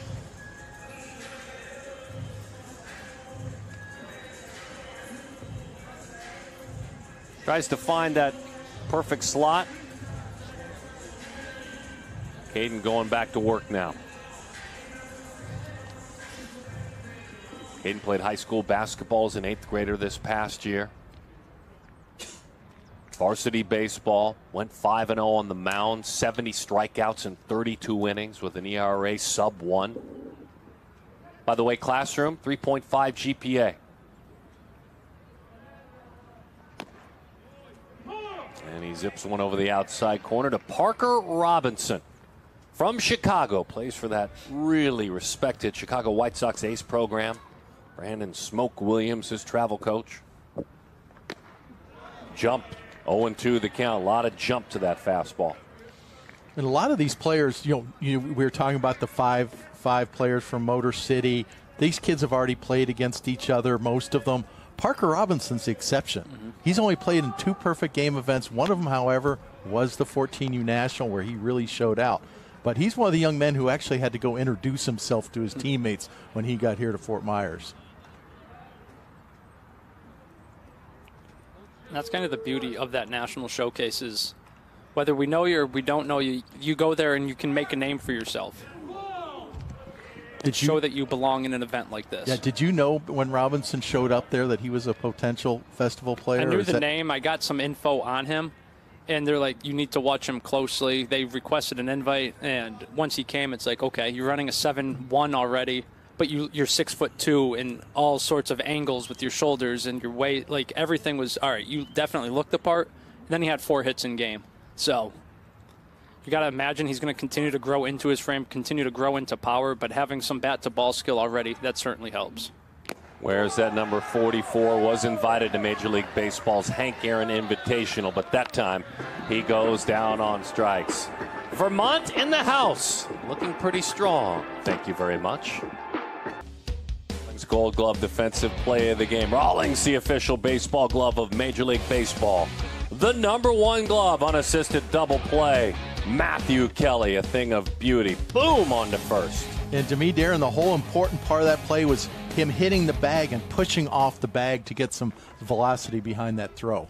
Well, that was a fun play. I'm told between innings, too, he made sure he had a cup of cold ice water for the umpire who had come by. So he literally has pitched. He's doing it all in this game. Tucker Long is pitching now as he zips a fastball over the outside corner for a strike. J.D. Offerhide gets the call out of Powder Springs, Georgia. North Cobb Christian is J.D.'s school. A right-on-right matchup here at JetBlue. Look at the sweep on that pitch. There's just nothing comfortable about facing Tucker Long. Again, David, I mean, we must have loaded up his field for National because he saw Tucker Long throw as well, but you got that low slot. Oof. Hugs the line. The Iowan out on the mound. You see that one just dive there. He's been up to 91. We already saw the slider, and it's just really high-level stuff here from Tucker Long. I thought that was a changeup right That one there. was, yes. Yeah, so we've seen already in 4 pitches, we've seen fastball, slider, changeup. You love to see that as an evaluator. And 3 really good pitches. Yeah. And the arm angle, Tucker Long's arm slot is one of his most intriguing things. It's a lower arm slot, maybe call it mid 3/4. Enables him to get that depth on the slider that you just saw there. And a strikeout of Offerhide. You see from that slot, you get around it, late break. It's just pretty special stuff already. I mean, he's been listed as a primary shortstop for a while. He knows, he's like, yeah, I mean, I know I'm an arm not long term, and when you're going to be able to spin a breaking ball like that at 14 already while sitting in the upper 80s at any given moment, it's going to be pretty special. William Cutshaw looks at a pitch, and a very good one, just a little bit low. Cuddy's from Covington, Georgia. Name a place on the field, he'll play there, and he'll do so effectively. Had a chance to go to an international showcase in Medellin, Colombia. Understanding this past summer how international players find their way. He's the son of Isabel and William. To the right side. And into the seats at JetBlue it goes. Darren, you may or may not be surprised to know, but Perfect Game is having an event in Colombia. Really? In Medellin, coming up here later in the year. Our first event in Colombia. Are you going? No, I'm not. Jared Goodwin and Vinny Servino will be representing Perfect Game and scouting there, and a lot of the players there we anticipate will be young Venezuelans. Okay. But Colombia obviously has its own rich tradition of... Oh, my goodness. A breaking ball started way off the plate, then grabbed the inside corner. This one broke from dugout to dugout. I mean, we talked about a windshield wiper round. What about a windshield wiper slider? Like, you shouldn't do that at 14. No. Maybe not even 18. Yeah, and when you're 14 and you can throw breaking balls for strikes, that's instantaneous success right there. Second at bat for Malachi Washington as he goes to work against Tucker Long out of Ottumwa, Iowa, son of Carrie and Sam, as he rolls that one foul. Yeah, pretty much up now. You just better be, as a hitter, up thinking, I'm just going to swing, because it's going to be one of 3 pitches, and there's no way to guess which one it's going to be. That was a nice changeup, first pitch changeup there to start. There's the slider. Fastball's been mostly 88, 86, 88. But those sliders have been 80 to 84. That's a power slider. Yeah. That's almost a cutter with slider depth. 0-2 the count, and the fastball misses outside. Long really trying to flex. You saw that one dive. You get 1 inning at this event. It's like you come in and you're a closer. And, boy, if you strike out the side in your inning, even have a clean inning, you've made a big statement as that slider almost turned over that time. And we've seen him up to 91, so we're seeing 88 right now and how successful he is. Nice dance moves there from Malachi. Runs a 6'6", so he's light on his feet. But when you see 88 and what he's doing, imagine this at 91. And he's got him at 2-2 right now. Looks to put him away. See if he can have a squeaky clean inning. And it misses outside. This is a 4.4 student in the classroom, too, when we talk about Tucker Long. Danny, what else do you have for us? Yeah, well, that slider you're talking about, when I talked to Long earlier this week, he said, that's my wipeout, guys. That's the pitch. Into left field. That one hugs the line. Down. Look at the wheels flying on around as Malachi Washington into second. A couple of bases. It won't be a clean inning as Malachi has an answer back. It's good piece of hitting there. The catcher wanted the ball up in the zone, and I don't think that's in Evans' wheelhouse right now, getting the ball down. But Washington with a great job of turning on that ball. Clean double in the left field corner. Impressive swing just to pull his hands in on another inner half pitch that Long brought over, but got to see the wheels from Washington. He'll probably be on the move again because, like you guys mentioned, it's an all-star game. You get on, you're going to want to show your traits, your tools, and Malachi Washington has big speed. Caden Dawson reached in his first at-bat back in the first inning, was stranded. Dawson, the son of Kat and Joe. He called his summer magnificent. He got to play a ton of events, PG events at East Cobb. Got to play in the WWBA as well. Little topper. That's the kind of contact you get a lot. There may have been a double in this inning, and that makes what Malachi Washington did impressive. But that was a dominating inning from Tucker Long.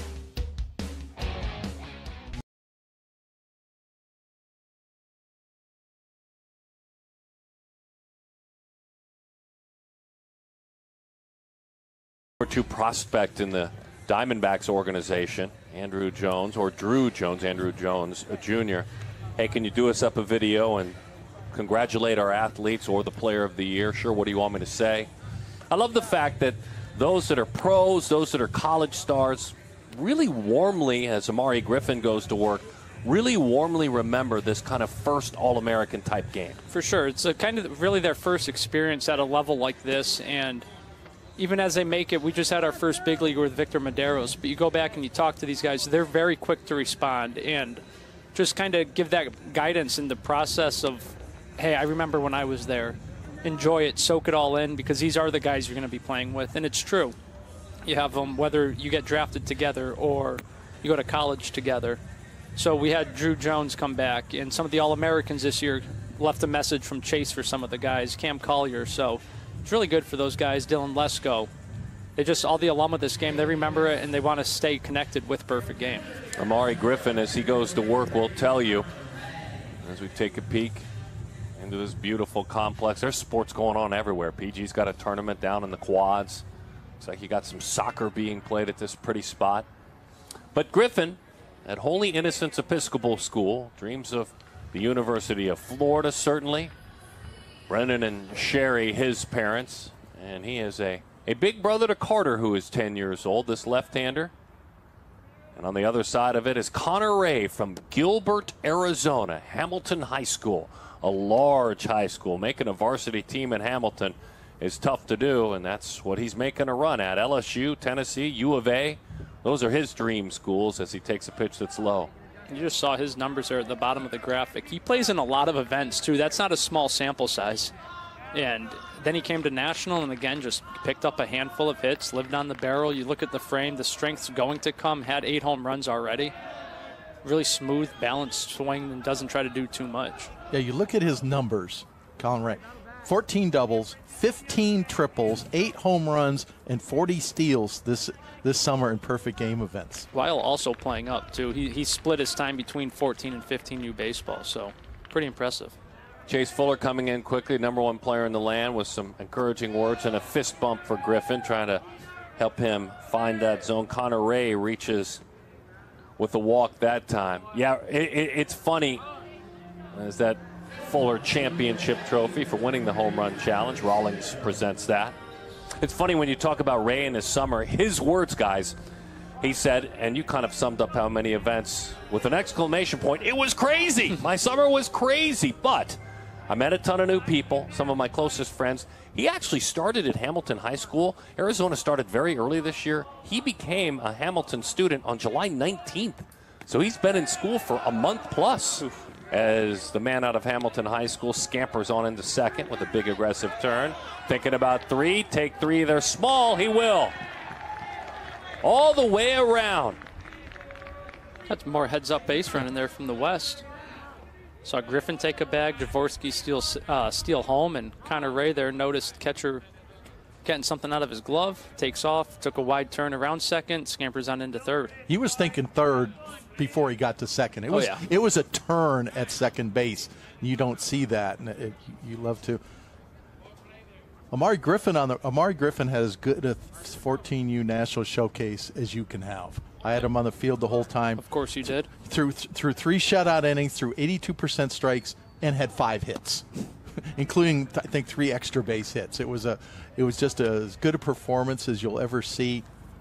Like most of these pitchers coming out here nervous, but he's shown me he's a strike thrower in the past. And he's facing a Hawaiian. Out of Honolulu is Tyler Shindo, the middle infielder. The switch pitcher takes up and away, entering his freshman year. Although he is a Hawaiian, he is going to go to Bradenton, Florida, IMG Academy. His dream school is Stanford, and he's working with a 2-1 count. As he swings through that one, he's an interesting person, Danny, for sure.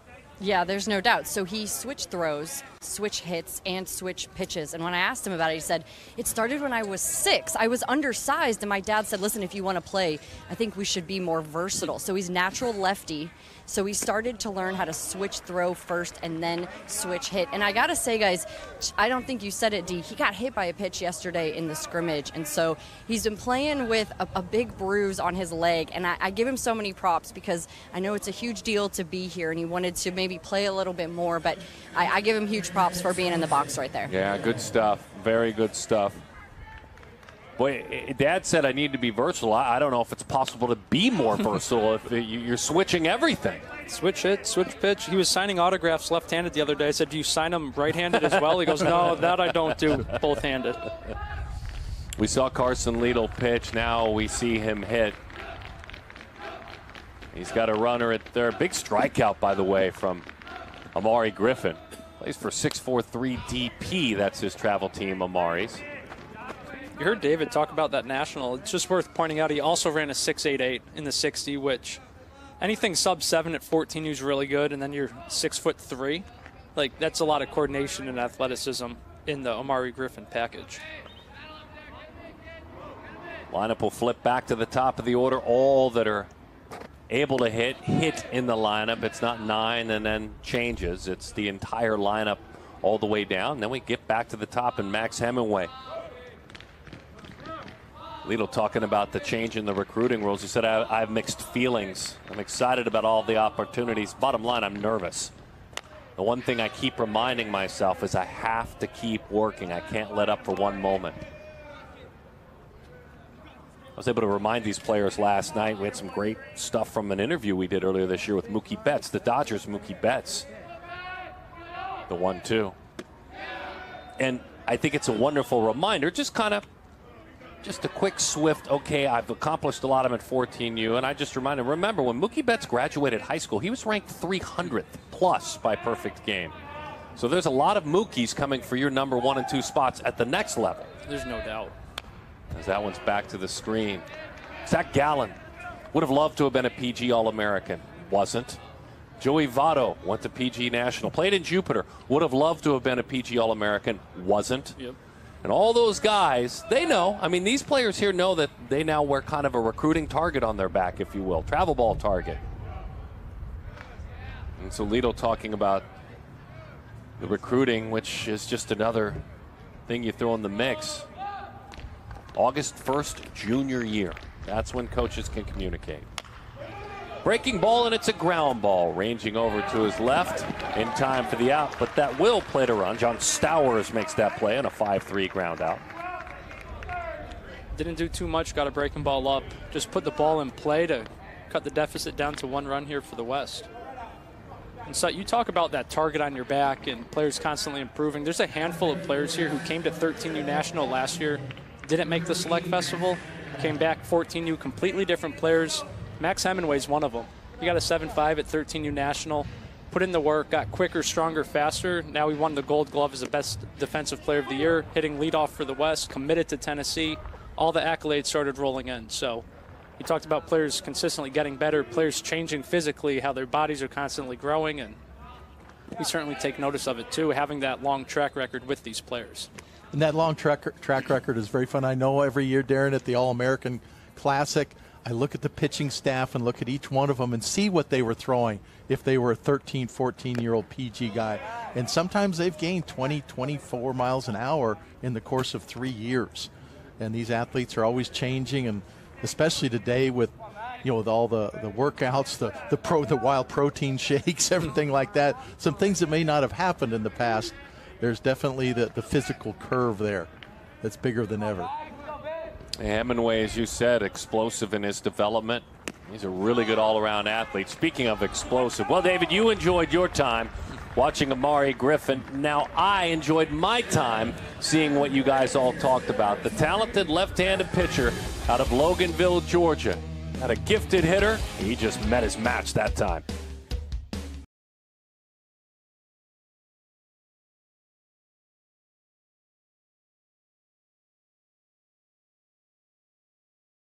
Very talented young man. He's a San Diegan out of Southern California, but he is incredibly proud of his Mexican heritage, and a lot of that handed down from family members. He actually went to an academy in Mexico for a couple of months and trained this summer. Meet Jose Partida, the left-hander. So I saw Jose throw in the Houston Super Regional in March and loved him. He was 79, 81, dump 2, maybe touch a 3. Then we get reports from the West Coast, hey, he's up to 86, 87 with the same pitchability you saw. Comes out to National, 83, 86, ton of strikes. Everything's there that you want to see. And then you see the frame and how easy he does it. And now he's on the mound at the Select Festival. Another one who came to the 13U National last year, didn't make the game. Comes back out 14U, shows his improvements. And here he is for the West. It's interesting, H. He talked about that. He was sharing with us about that 80-81 he was throwing at the Super Regional NIT. Very cognizant of it as he faces the #1 player in the land in Chase Fuller. And that work he put in, that work at the academy down in Mexico, 3 months of work, working on his mechanics, some family members kind of helping him through that. There's a deep family baseball history on his dad's side in Mexico.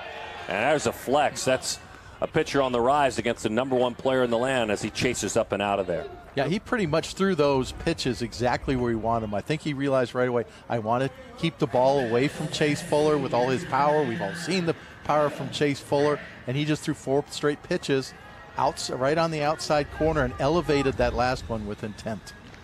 And it's the #1 player in the land and then the player of the year right behind him. So what a fun challenge as he fires high. Danny with a little bit more certainly on the man on the mound.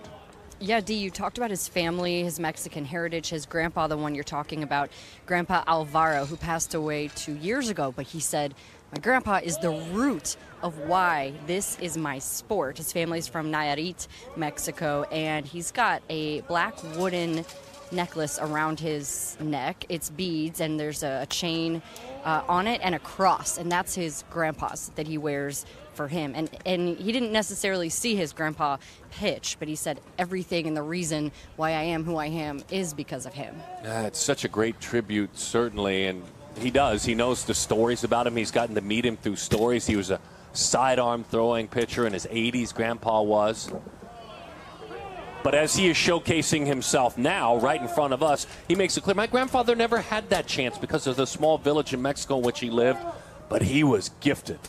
Well, he's getting a chance that grandfather didn't have, and he's taking advantage of it. Right in on the hands, popped up very shallow right field. Diving attempt, unable to make the play out there. That's a great run by Carson Liedl, but just couldn't haul it in. I thought he might get there.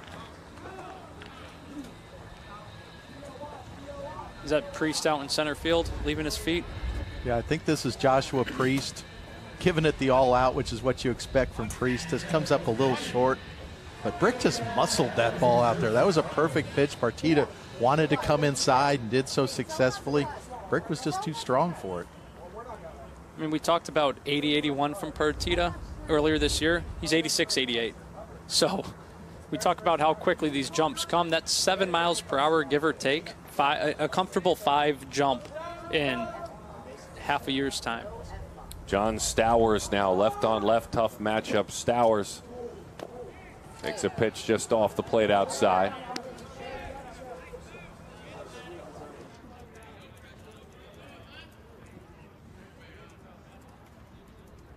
What a great story developing on the mound. You guys have already been on it, especially UH. What Danny added to it, what pretty pitch. You just see how refined and like easy and calm and collected he is on the mound. That's about as low effort a delivery and release as we've seen so far. On the ground, base hit, right field. Not an easy matchup. Look at the base running first to third, but look at the throw. Just a little bit up the line. Trailing right behind, clapping his hands out there is John Stowers. That's a couple of bases. Pretty strong throw, though, from right field uncorked. I believe that's Connor Ray out there. Yeah, that ball came out pretty good. Talked about Landon Green's arm out there, but he came up throwing, and had that have been just an inch more on line. Good swing from Stowers, too. We mentioned the left-handed bat, the left-handed power, how that's going to play, and left-on-left matchup, David. Pretty good swing. Yeah, you're right. If that was just a little bit more on line, Brick would have been out at third base. Also a good job by Stowers. Stowers saw that the throw was coming in on the fly to third, no chance of a cutoff, and easily made it to second. You shared with us earlier that this man's name hitting is Sushi, nickname. And I love the fact this is so baseball player-ish. His nickname is Sushi because he doesn't like fish or seafood. Kind of like as the story goes, when you joined the PG staff, you're Jeremy with an H, J-H-E-R-E-M-Y, and you let folks know that you didn't really like being called H, which became your nickname. That's how baseball works. You don't like fish, your nickname's Sushi if you don't like fish. Great. Are you okay with that nickname now? Oh, yeah. It's Doesn't easy. upset you? We don't offend you? It's easy to send emails, too. Okay. Just one letter. Infield drawn in. Saw some of our young heroes a moment ago in the shot. Golisano's Children's Hospital benefited. striker. And the opportunity these athletes had to go to Golisano's Children's Hospital, longtime partner of this event. High bouncing ball, settles in, fair, it's touched fair. Partita was trying to avoid the baseball, and you could sense that all the effort was being made behind the plate by Lessard just to let it trickle foul. That had some spin on it. I think Lessard read that correctly. That's straight off the plate. This is as unique a play as we're likely to see. The ball going straight up in the air. Okay, who's going to field it? Who's going to field it? Lessard wanted no part of that, but I think the umpire made a good call. Yeah, it looked like Partita got in his glove. Run scores, by the way. Heads up from Lessard there, but Partita's momentum kind of took him through it, tried to avoid running into him. A lot of moving parts there. Sebastian, tell him it was a rocket. Just tell him it was a bolt that drove in a run. You bet I got a hit. You see it? Handcuffed him over at first. They thought they had him picked off. Unable to hold on to it over there at first base. Looks like Grindlinger's out there playing first. Just a little bit of misfortune. The Will Brick hit that he kind of muscled into center field that fell in. Sushi's 4-foot rocket right there that it gets the job done, has a pickoff there, but couldn't complete it. Bouncing ball drawn in infield and into center field. It is some tough luck for the left-hander. Couple of runs scored. Nice job by Grindlinger cutting it off, but no one's at first. He didn't know no one was at first. As a matter of fact, look at on the other side, that East squad. The entire dugout was coming out to let them know that no one was on first. One first base coach, guys. But Mac was fired up. He didn't even care that he just got tagged. He brought in 2. And, I mean, again, David, you've been in baseball for, we established 35 years. Not to give away anything. Have you ever seen back-to-back at-bats where balls go for hits off of the plate? I'm sitting here laughing, actually, right now, between the 2 balls off the plate, feeling bad for Partita for allowing these runs when he hasn't allowed a barrel yet, and then this play here, and the whole East dugout's out there. I mean, the umpire's going, get back in there, and the whole East dugout's. I'm just sitting here laughing. This is great. Yes, they're 14, but it's also entertaining, high-level baseball. It's good all around. I mean, Partita, you're going to go look at the line score, box score here, and see the runs, but it's been about 150 feet worth of hits. And then that, a tough play behind him. He threw a heck of a breaking ball. Just unable to make the play out there at third. Noah Everly, the third baseman, had that one chew him up just a little bit. No, you're right. You'll see the line score and the runs, but at the end of the day, what a jump this athlete has made to be invited to this game, and Jose is on the rise. I can't not think that 90 is going to be there this spring, this upcoming spring season for Partita, with the jumps he's made and the dedications he's put into his training to already go from 81 in March to 88 right now.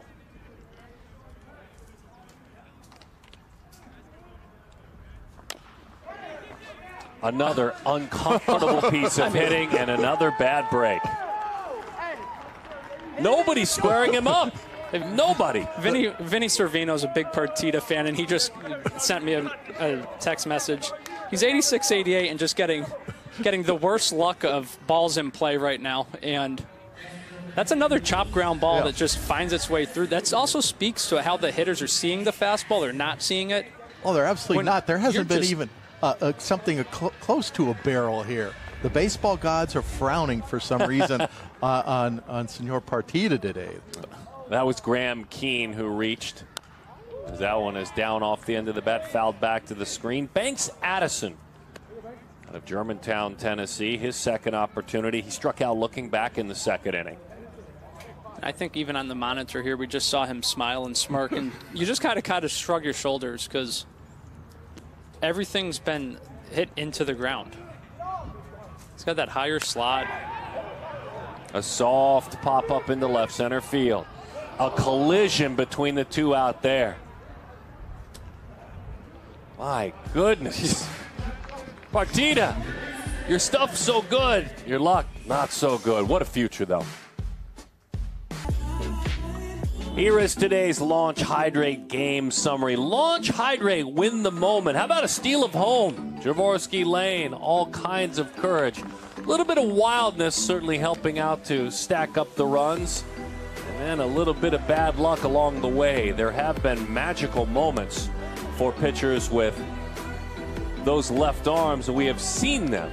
And this game has 8 combined runs with the East on top by a score of 6-2. Now that was a talented inning. I mean, so much fun to watch for Anaisio Ortiz. Dynamic and a gifted arm. Look at him with his mates heading back to the dugout, working for that East team. And so away we go, and we move into the middle portion of this game, and we're meeting another new man on the mound is Graham Keane. We've called his name already, but Keane takes the rock, this right-handed pitcher from Pittsburgh. We've seen him swing it. How about when he throws it? What does he do, David?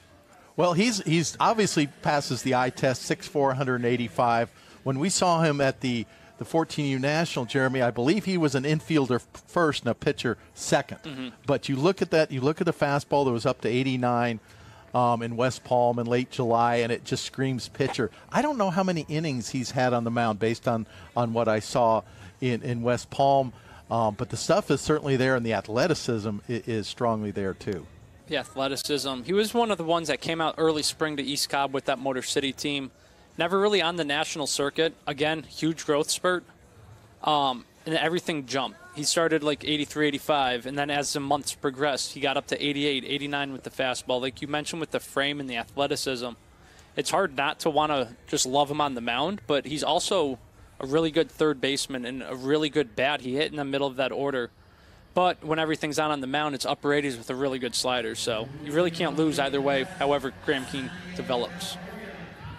He fails very few tests along the way in this sport of failure, and it's fun to see him pitch now and do so against athlete from San Diego, California, Joshua Priest, who struck out back in the first inning.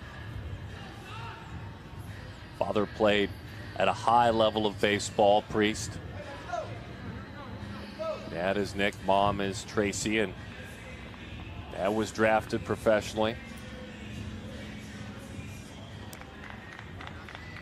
Priest has a brother who's a 2024 who, if he wasn't injured this year, I believe an ACL injury. I'm pretty sure, Darren, we would have saw him at Chase Field in the All-American Classic. And Matthew Priest has run a 6.15 60. Josh has a lot of the same physical tools and twitchiness. He's also got straight A's on his report card and is a pretty active volunteer, so rounding out his resume certainly. One pitch from Graham Keane, one broken bat. Yeah, that's always a, whether you earned one from being a part of an event like this and you break that one, or mom and dad help to support your bat habit, if you will. It's always that ooh sound that you don't like as a parent. If there's any kid, though, to break a bat, it would be Josh Priest, in the sense that his dad makes his bats. Aside from these events, dad makes them at home for both him and Matthew. Oh, what a great note. He's got a bunch more at home. Obviously, this one's from the festival and probably has a little bit of sentiment to him, but during the National, he came up and showed them to me. They got their names in them, their logo in them. Pretty cool stuff. That is awesome. 2-1 the count. Take the story a little bit further, Danny. You guys are talking about the brothers, so I asked Joshua, what's your favorite thing to do with Matthew? You know, they're going to be playing together this year. He said, well, my brother likes to go to Chick-fil-A a lot, so we usually ride in the car to Chick-fil-A. He said, but I have to pay. So Matthew makes Joshua pay because Matthew's the driver, and so Joshua has to pay for the Chick-fil-A all the time, guys. Wow. Right in on the hands. Got to go to the hip, big brother, sometimes. You know, you're of the working age out there. You can take on that part-time job. Hey, by the way, there is a battle in the speed, as you talked about. I'm sure in the words of younger brother, he said, my summer's been amazing. I love playing with my buddies at PG National. I also ran track at Nationals and placed second in the 100 and beat my brother's time in his 8th grade year. But he currently runs a 6.1, so I've got a little work to do. I just don't think that's a fair trade-off for every Chick-fil-A trip. It can't be more than a couple miles from home. Such an older sibling thing, isn't it? Gas is awful expensive in Southern California, Jeremy. That's fair. I want to dive further. I mean, Danny did a great job telling that story, but I think if you peel the onion back just a little bit, I'm not sure Big Brother is paying for every drop of that gas. I think Mom and Dad now I may be wrong, but Mom and Dad may be helping out. It's such a Big Brother play. Get him, Josh. I'm with you. Josh needs to learn how to say, I can't go right now. I'm expecting a call. Pick me up a couple sandwiches. 3-2 the count. And he earns himself a walk. And with that reaching of base, it feels like the right thing to do. Buy your brother a Chick-fil-A for reaching at the Select Festival. Go ahead and pick one up for him. Treat. It was a treat to watch this man hit and then run the bases. Javorsky Lane, he walked, was active on the base paths, and stole home back in the first inning. Yeah, Graham Keane already up to 88. Obvious life to the fastball if he was able to shatter the bat on pitch one. So he got that heavy diving. He almost picked up 2 bats that turn at the plate.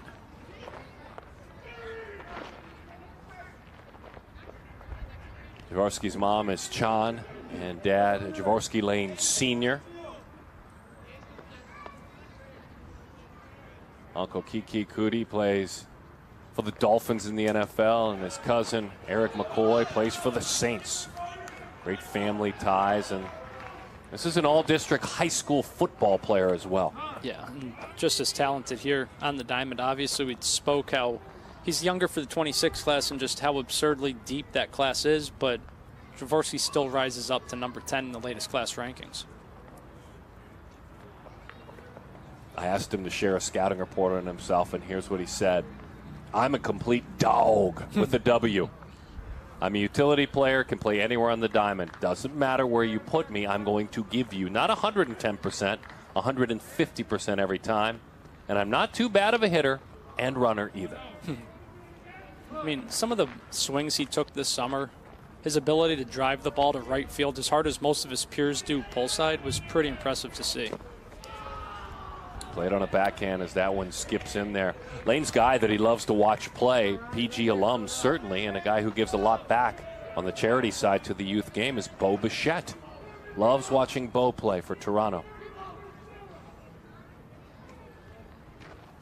It's not a bad one to want to kind of emulate. Always leading the MLB in hits.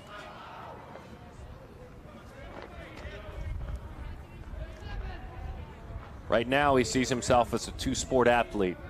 That'll change when it's supposed to change.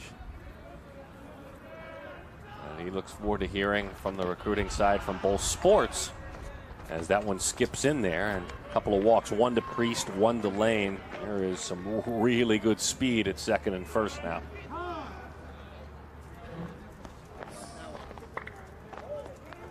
And Flash will visit before Keene faces Lash. Flash out, Lash going to hit. See what I did there? I don't know if you noticed. Flash in, Lash out, Flash in. There's a lot going on there. Yeah. Years of experience to learn to do that. I mean, it's just training, live games. A lot of times, it's just nerves. When you talk to these athletes before and after the games, it's the excitement of being a part of it. And you maybe want to try and do more than you're capable of instead of just trusting who you are. Right. Do what got you here, but that's always easier said than done. Of course. 14U in a big league ballpark like this, so a lot of bragging rights. Almost every pitch you throw has got some sort of implication. You're going to see these guys throughout. Based off the ping pong games and video games, there's a lot of trash talking amongst these groups, these teams, these players. So, and this was all being live streamed, so it's going to live on forever if you get one of your buddies on the mound and get a good barrel off of them.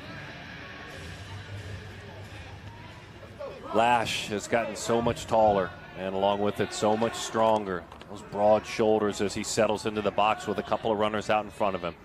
Out of Frisco, Texas. And he takes outside 1-0 the count. Son of Tracy and Michael.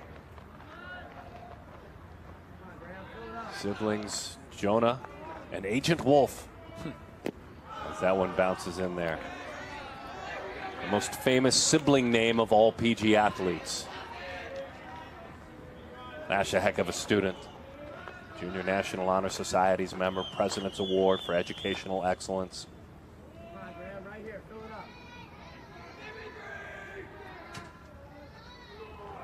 And as a much younger man, the other sport, one of them that he plays, he was an AAU champion on the hardwood basketball. Played for Houston Hoop Blue Chips. Joey Brown, who played for the Georgetown Hoyas, was his coach. Pulled the hands in, and it trickles foul. And he's been a 3-time Select Fest guy. That's tough to do. Oh, we've got a couple of them in this game, but then you watch the progression, and it's certainly not even like linear with Lash. It's the next step every single year. And I was just thinking, like, what's my Lash highlight from the summer? And it came from the Beasts of the East. We're on their big fields down in Panama City. He absolutely mishits a baseball. Like, doesn't get the barrel to it, not that much anyway. And then you watch it go out to right field, and it just keeps carrying and carrying. And we're watching, everyone's watching, and then it goes over the fence. Wow. And an opposite field home run. That he completely missed. And he'll tell you that, but yet, home run. Boy, there is such a presence in the box. 2-1. Just got on the top half of that baseball. And was in that Beast of the East, the WWBA PG World Series, played at National Elite Championships. Competed on an invite for the national team in Cary, North Carolina. His team won the PG World Series in Sanford, USA Prime National. All that while working through a hip flexor this summer. As he pops that one, there's your opposite field, just laid on it to the right side. Out of everybody who continues to grow, it might be Lash. Like, just completely, every time I see him, even walking in for check-in today, I'm like, Lash, did you grow another 2 inches? His mom Tracy's like, I swear he did. He says he didn't, but me and her were both in like cahoots saying, yeah, you're taller than even when I saw you at National a month ago. Well, Keene's done a nice job of making adjustments out here. He's thrown about 4 or 5 straight strikes after that wild streak. And if you'd noticed, all his pitches were going low in the left-hand batter's box. He was pulling the ball. He was too fast with his front side, and he seems to have calmed down now and really thrown 6 straight strikes now and has a good feel for things. That might have been a changeup, actually. And the fastball's still there. The velocity, he's sitting 87 now. But you don't, as a young arm, you're going to get that energy and like want to go get him. Then you settle in, relax, find that release point.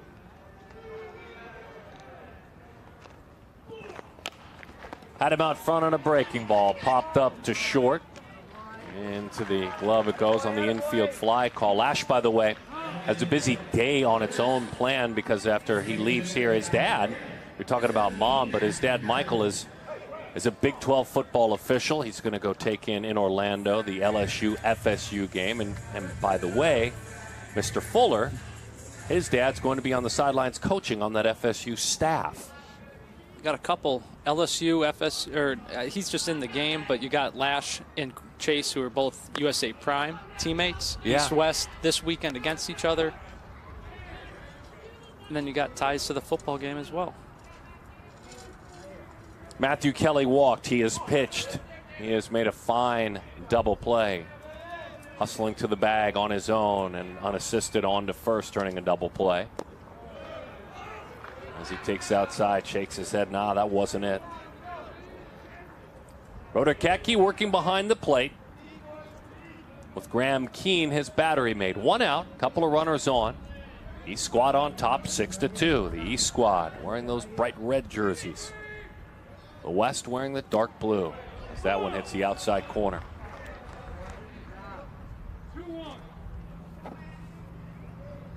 Perfect Game Select Festival, the 8th edition of this game. Born here in 2016. Runners go, look out. Toward that dugout it goes. Has never strayed from here either. And based off the hotel setup we have, having these facilities, I don't think it's going to either.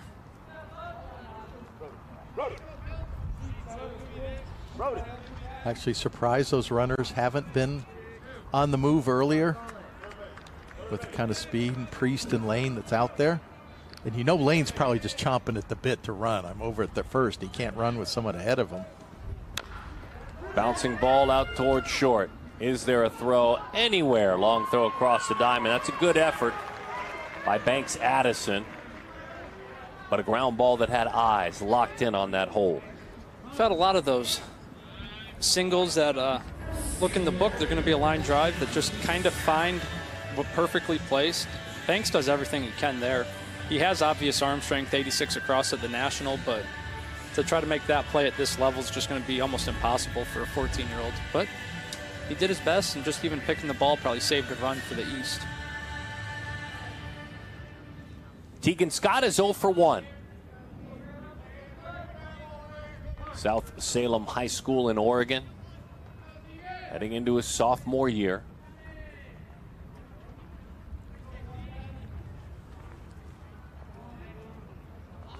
Way early on, he kind of went kicking and screaming, positionally, if you will, as a catcher. He shared that with us. As into the catcher's mitt, that one goes on a foul tip.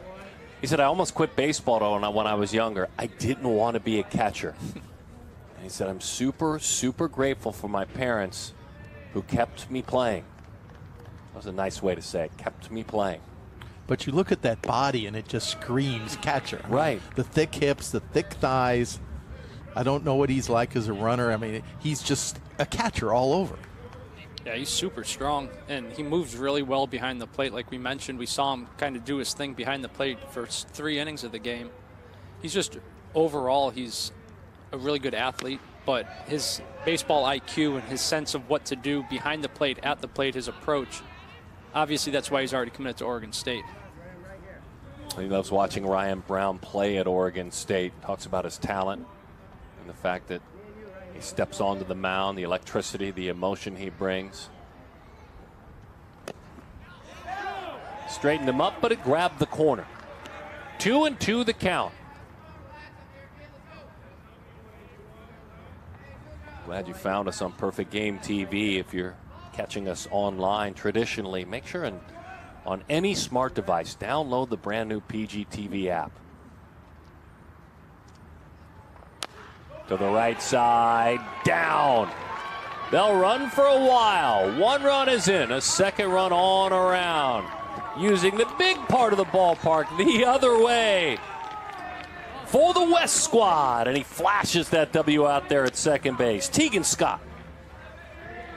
Darren, isn't that the West's first hit of this ball game? That's a big one. Couldn't have come at been a lot better of time. walks, David. There's been a hit batter. Depends how you ruled Jordan Griffin's earlier.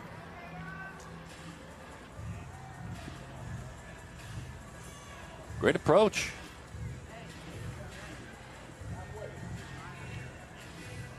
Six for the score. Speaking of Jordan. Yeah, I gave him a hit earlier, but I think I was being very generous.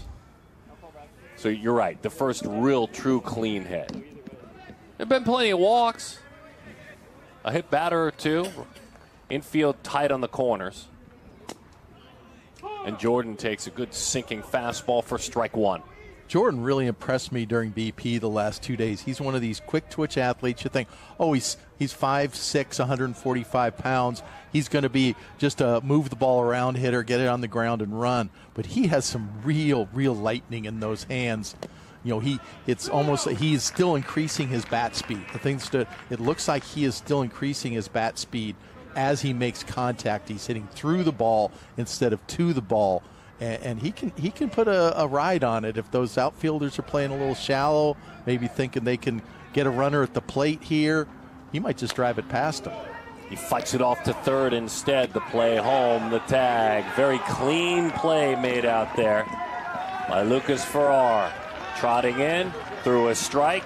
The strike right to Katke, who popped down the tag. Nice play. That's a beautiful play because he's running away from home there. It's throwing with your open front side.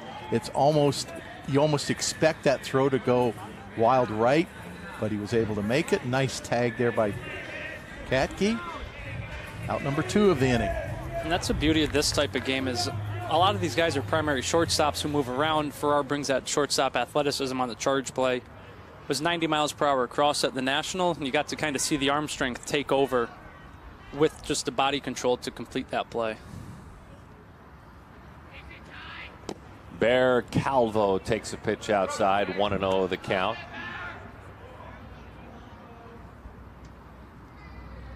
Bear sharing with us, and I'm not sure if it was tongue-in-cheek or not, that he's a big jazz fan. Loves jazz. As a matter of fact, he loves saxophone solos, he shared with us. Again, I'm not sure if it's tongue-in-cheek. Do you think that's true, Danny? Do you think he really is a big jazz fan? Oh, he absolutely is. We were listening to some Bill Withers yesterday, so it's actually very, very true. Some things I want to tell you guys about Bear. Number one, if you remember, his name Bear, because he had 2 Carsons on his pony team, and the coach asked him for a nickname. He said, well, his favorite animal's a bear, so it's stuck. Also, as Griffin takes second, the approach at the plate from last year, I asked him about it. What's the difference? And he said, last year, I was sitting fastball. That's all I was doing. This year, I'm hitting any pitch in the zone. My approach, I'm going to sit back, so I'm more available to put the barrel on the ball. I thought that was so impressive from last year to this year, how the approach has changed for Bear Calvo. Boy, good anecdotes down there, Danny. We appreciate that as that one's fouled back to the screen. I know he likes the solo, and I know he likes the saxophone, but I wonder where he stands with Kenny G. I might need to talk Kenny G with him. Just really relaxing, and you find you center yourself, some nice Kenny G, some candles. You know, after a long broadcast at the 13 or 14U age group, just put some Kenny on. I bet you Bear will do that. By the way, he's Costa Rican. He's of Costa Rican descent. And he kiddingly says, I don't know that I look the part, but I'm very proud of my heritage. 2-2 the count. 2s across the board. I love that story. We have 2 Carsons. What animal? Well, I like a bear. Okay, that's your nickname. Turns out that you're being called that on like a global stream, on national TV. Everywhere you go now. You're a big prospect. Your name is Bear. For a random thing you said when you were 8 years old. By the way, he just shushed, I don't know if you noticed that, the East dugout. He gave kind of the pursed lips with the finger in front. Bear with the shush emoji. First base open, both dugouts making some noise. Calvo fouls it back to the screen.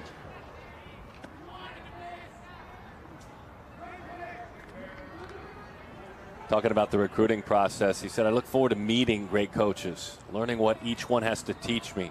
I think it's going to be exciting to go on visits. These are the best facilities and fields in the land. And he said, nothing really makes me anxious about the recruiting process. He's just a cool, calm, and relaxed kid out there, too. Outside corner, that's strike 3. And the dugout that he shushed is not quiet. Oh, they're having some fun now. The West squad, though, alive and kicking. 6-4 the number. No, I don't think we will.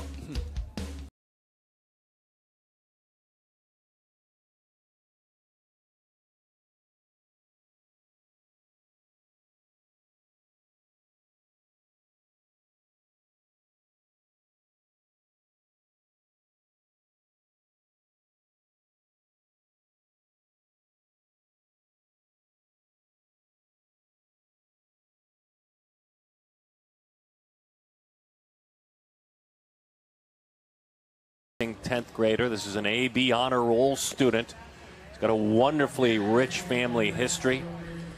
His family tree takes him back to the Negro Leagues in the history within that league. His great-grandfather went by the name of Ron Schoolboy Teasley, a big part of the history. And we see Michael now. And what will we see on the mound, H, with his stuff? You're going to see a simplistic delivery, but electric arm speed, 90-91 on the fastball. Went over, kind of making the rounds, kind of knew his name because he had been up to 85 in the past during the 14U WWBA. Comes out, I'm on another field. All of a sudden, you see the crowd start to gather.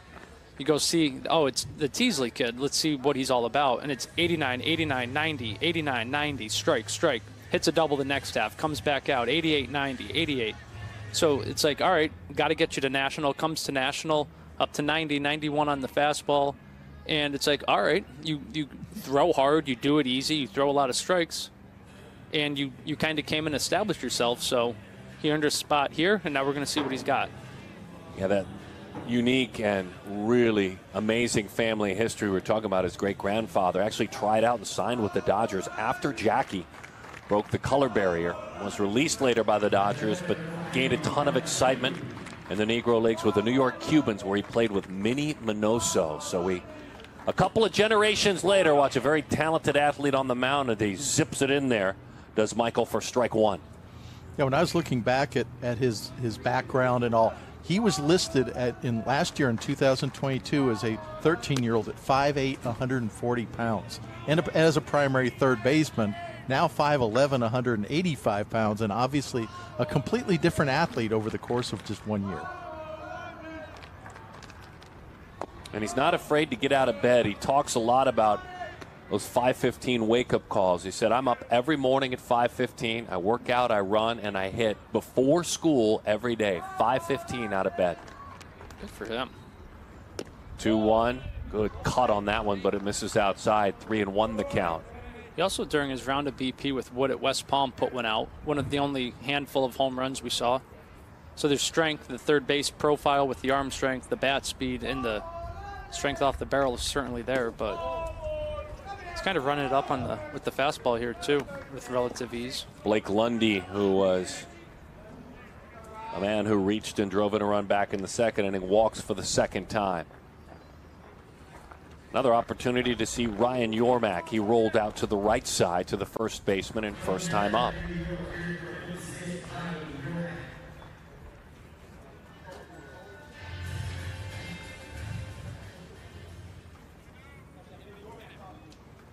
So far that first at bat, Teasley 89-91 on the fastball. Easy chance in right field. Yormack will see his brother pitch in the next inning. That one is put away in right. And he spun one curveball to Lundy that missed up. David, spin rate on it was 2,800. Oh, okay. So that's pretty good for those of you at home that don't know. So yeah, it's a delivery that should result in a lot of strikes. He gets a little rotational at times, a little too fast with that front side, but that's the excitement that all these pitchers have and on their first couple pitches. Runner goes. Teasley fires it home, and it's rocketed back to the screen. We'll do it again. As he works out there, we've talked about some of these athletes when they get this big chance who they're wanting to honor. A lot of them mention their parents, and some who are no longer with. He mentioned his tie to his great-grandfather, but also wants to honor Gunnar Smith, one of his best friends. He recently lost one of his best friends to brain cancer. He said, I'm just trying to do things, in this case on the mound, and things he was never able, unfortunately, to experience. Good breaking ball. You think of things in life as a young man that you don't ever expect or want to go through, and you hope that for young people, but that'll age you and give you wisdom very quickly to lose a friend.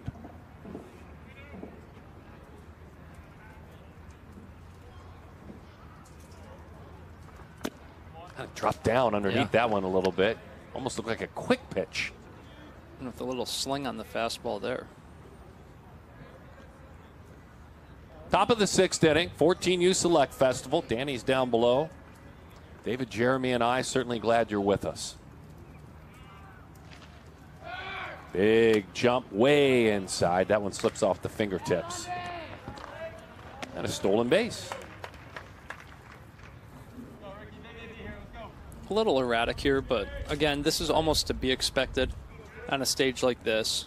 We've seen Teasley come out and just pump the strike zone. So again, that ball there was 90 miles per hour out of his hand. The stuff is there.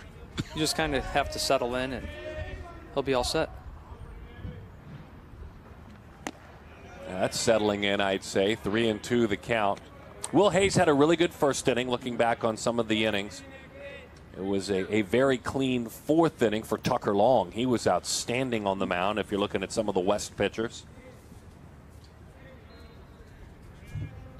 Those two certainly stand out. Big jump headed toward third. Throw down, and he swiped it on ball four. Couple of stolen bases and a walk to Lopez in front of Griffin McCain. Jeremy, is Blake Lundy supposed to be the base stealer here at 6'3", 205, and the football body. He plays with energy, and it's kind of contagious, too. He gets the dugout going. He's just, he's Blake. It doesn't matter if he ran a 6'1", or a 7'1", or an 8'1", he's going to tell you he's fast. So that's his type of personality, and when you have the talent and the tools to back it up, you just let him do it. And he's done it this inning, that's for sure, because I think some of Teasley's command issues that well, it was after Lundy got to first base and he started worrying about him.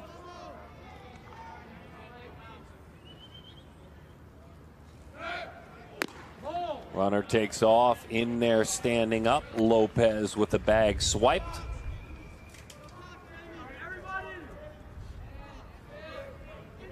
McCain, a South Carolina commit. Managed to move his verbal in there ahead of the rule changes. Said it's an honor, a thrill to be a commit to that school. Verbally committed last year, dream come true. He said being so young, it's given me the fire inside to continue to work hard.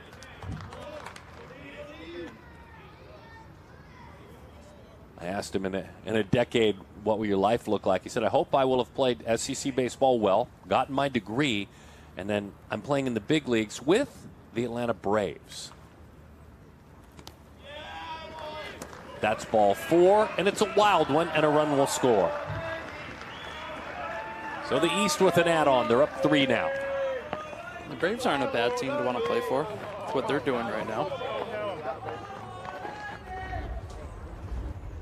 And there's Lundy coming around to score. Yep. So the speed on the bases kind of makes things happen. So McCain walks. Lopez is at third. Runners on first and third. Got that soft fly out to right field. Let's see if he can piece it back together. He's got Cole Crawford standing in the way of that idea. Boy, good move. Got him at first base. Popped the tag down. Had him leaning. That'll help you out. Nice athletic move. Yeah, you can see the foot quickness that Teasley has. He was turned right away. I don't think Lopez was even far off first base. He certainly wasn't he was edging. Got him stepping the wrong way. But yeah, nice quick feet. That's the key to a pickoff is evaluating, watching those feet, and Teasley has the athletic quickness there.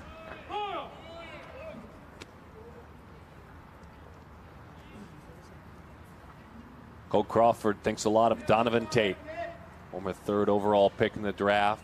He's coached him, taught him through the past year. He's been able to learn from him. He's a Cartersville native, isn't he? He is. Yeah. The one thing we might not know, Cole said, is that I actually have dual citizenship as an American citizen and a Canadian citizen. I actually spoke to Mom about that this summer.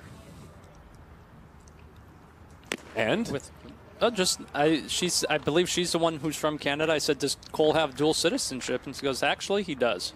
So, I mean, I don't know what I could do with that information, but I did know that somewhere in the back of my brain. You filed that away, and look now. To millions of viewers, you just followed up. Oh, Breaking Ball City. My goodness. That's a good one. Take another look at that one. Froze Crawford there. He wanted no part of that. Got to double up here if you're Teasley on it. Yeah, let's see another. 2-2. Instead, tried to dot the outside corner with a fastball. Good pitch. What do you think? You calling for 3-2? You want the 3-2 bender? I would do it. But Cole, you better not miss your spot, because if it's up, Cole could put it over the bleachers with his type of strength. On 3-2. It's a fastball. And he pulled that one. That one's outside. So runners back out there on first and third. Top half of inning number 6. Finian's turn. Finian O'Loughlin, who walked back in the 3rd inning.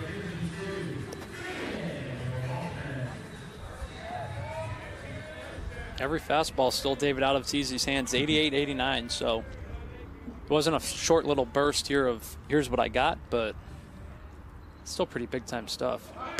Runner takes off. That throw. Will it come home instead? Let's see if they'll turn it into a rundown. They will pop that tag down. That'll end the inning. That's how you do it. Nice job defensively.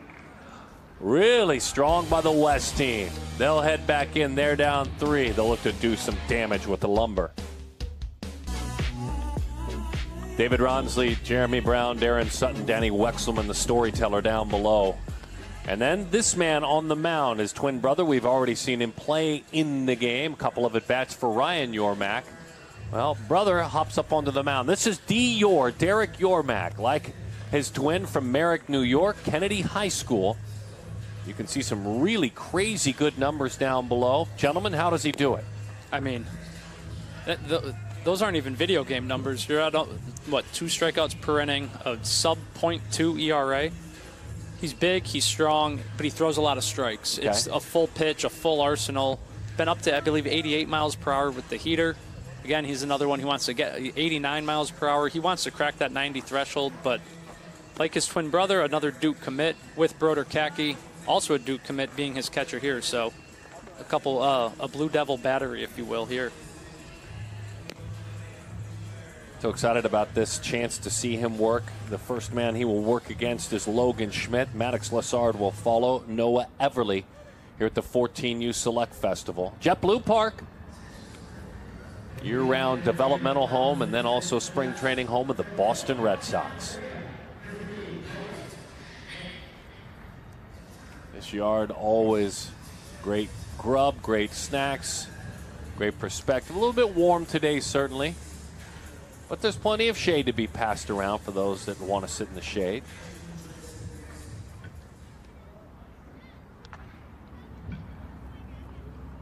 Logan Schmidt up first. Right down the middle, strike 1. Logan struck out swinging back in the second inning. He dealt with Anaisio Ortiz, and that was not a fun thing to do. I was uncomfortable with Ortiz on the mound sitting up here. I buckled a time or two, so I could only imagine what they were doing in the batter's box. There are a couple of miscues behind him to start the inning that had 2 reach, and he just struck out 3 in a row. See Yormack, though, he's a big body, but he's a fluid and easy mover on the mound with really good extension out front.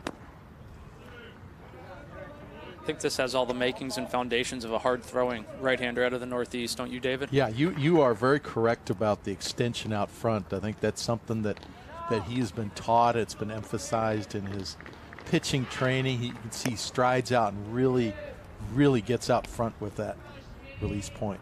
He said playing in big events this summer kind of for the first time with a lot more eyes on him. He said, I learned to flush out that there are people in the stands and forget about what previously happened. He said, I've taken pitches off in the past with my focus. I learned this summer to not take a single pitch off, as that breaking ball has turned into an out there. Not an easy one. Is that Mac Morris heading on over? I think everybody just went over. The entire dugout felt like it was right there. But I believe it was Mac. Yep. Yeah, Mac, the shortstop, making the play. Chase Fuller was over there as well defensively. Had Malachi running in.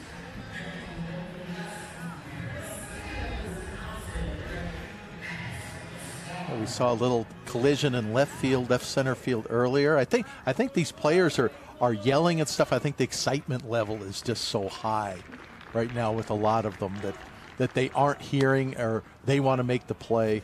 Well, they're all alphas too. Oh yeah. I mean, they're all type A's. They're all center fielders and they're all shortstops, so they want that ball, and they know Darren will talk about you if you make the play. So a little extra TV time never hurts. Maddox Lessard sees a breaking ball drop in there, and I'm not sure he knew what to do with that pitch. I mean, that's not the first front door breaking ball we've seen to a right-handed hitter so far this game even, but pretty impressive. Boy, some giddy up on that fastball. Lessard, the son of Mike and Kelly, and his dad was a catcher on the '96 Wisconsin High School State Championship team. Played at South Milwaukee High School. Breaking ball. Knew he had to offer it that one as he fouls it off. Dad, by the way, coached varsity high school baseball in the great state of Wisconsin for 17 years. Football, too. And he's a returnee, Jeremy. Yep. You guys have him back again. He was at 13U last year. I don't believe he was our first Wisconsinite, but the strength and the bat speed are what stand out with Maddox Osard. It's really good arm strength behind the plate, too. Even at 13U with the wood bats at the WWBA, he was able to drive the ball the other way. Now we've seen him starting to turn on balls, looking to elevate, hit a home run out at the National during his BP round, hit a double off the wall in game. So there's bat to ball there, there's strength there, there's bat speed, and obviously from Wisconsin, just getting as many reps as he can is imperative for him early on. Listen up. I said, if I give you a bucket of baseballs and a tee in a cage, what do? He said, I'd set up targets in the cage, have a target practice session. Go throughout my whole swing process. I do all the same drills. I would just use a tee rather than toss or throw. I'd add targets to emphasize hitting those targets 4 to 5 swings as he skies that one to the right side. Put away at first base. He went on to wrap up the thought by saying, my favorite way to prepare is to work on a balance and cycle of technique, speed, adjustability, and then live swing decisions. But if you give me a tee, I'm working with intent all around the cage. Nice play made over there. Any play into that sun as Will Brick makes the play. That ball was skied up there pretty good, too. And you look at the flags, kind of stiff out in right center field. So camped out under it, never lost sight of the ball.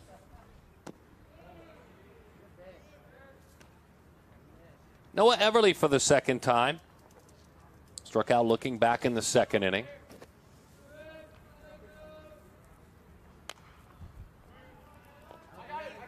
That fastball jumps out of the hand from Yormak.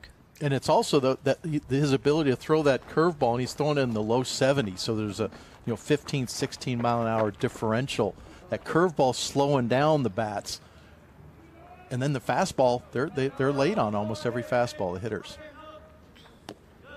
You got to think that extension helps it play up even more too than what we're seeing on the radar gun, which is a top of 89 so far. Command of that 3-pitch mix plus power when he hits. He's putting on quite a show here. Little pause as he hangs over the rubber, fires a breaking ball. Love that. And then Everly able to just stay back and just adjust, hold the hands back to fight it off. Freeze frame. Yeah, pauses were real big about 5, 6, 7 years ago. Number of high-level pitchers throwing it in, and the baseball purists all kind of didn't like that. Breaking ball lifted to left field. And a 1-2-3 clean inning. Embrace the pause, you baseball purists.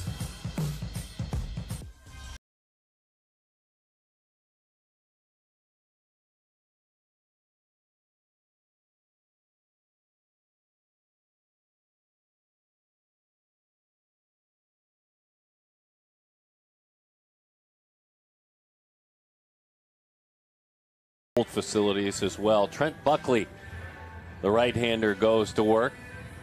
Opportunity to watch Trent, who's out of Columbia, Mississippi, the son of Stacy and Carrie.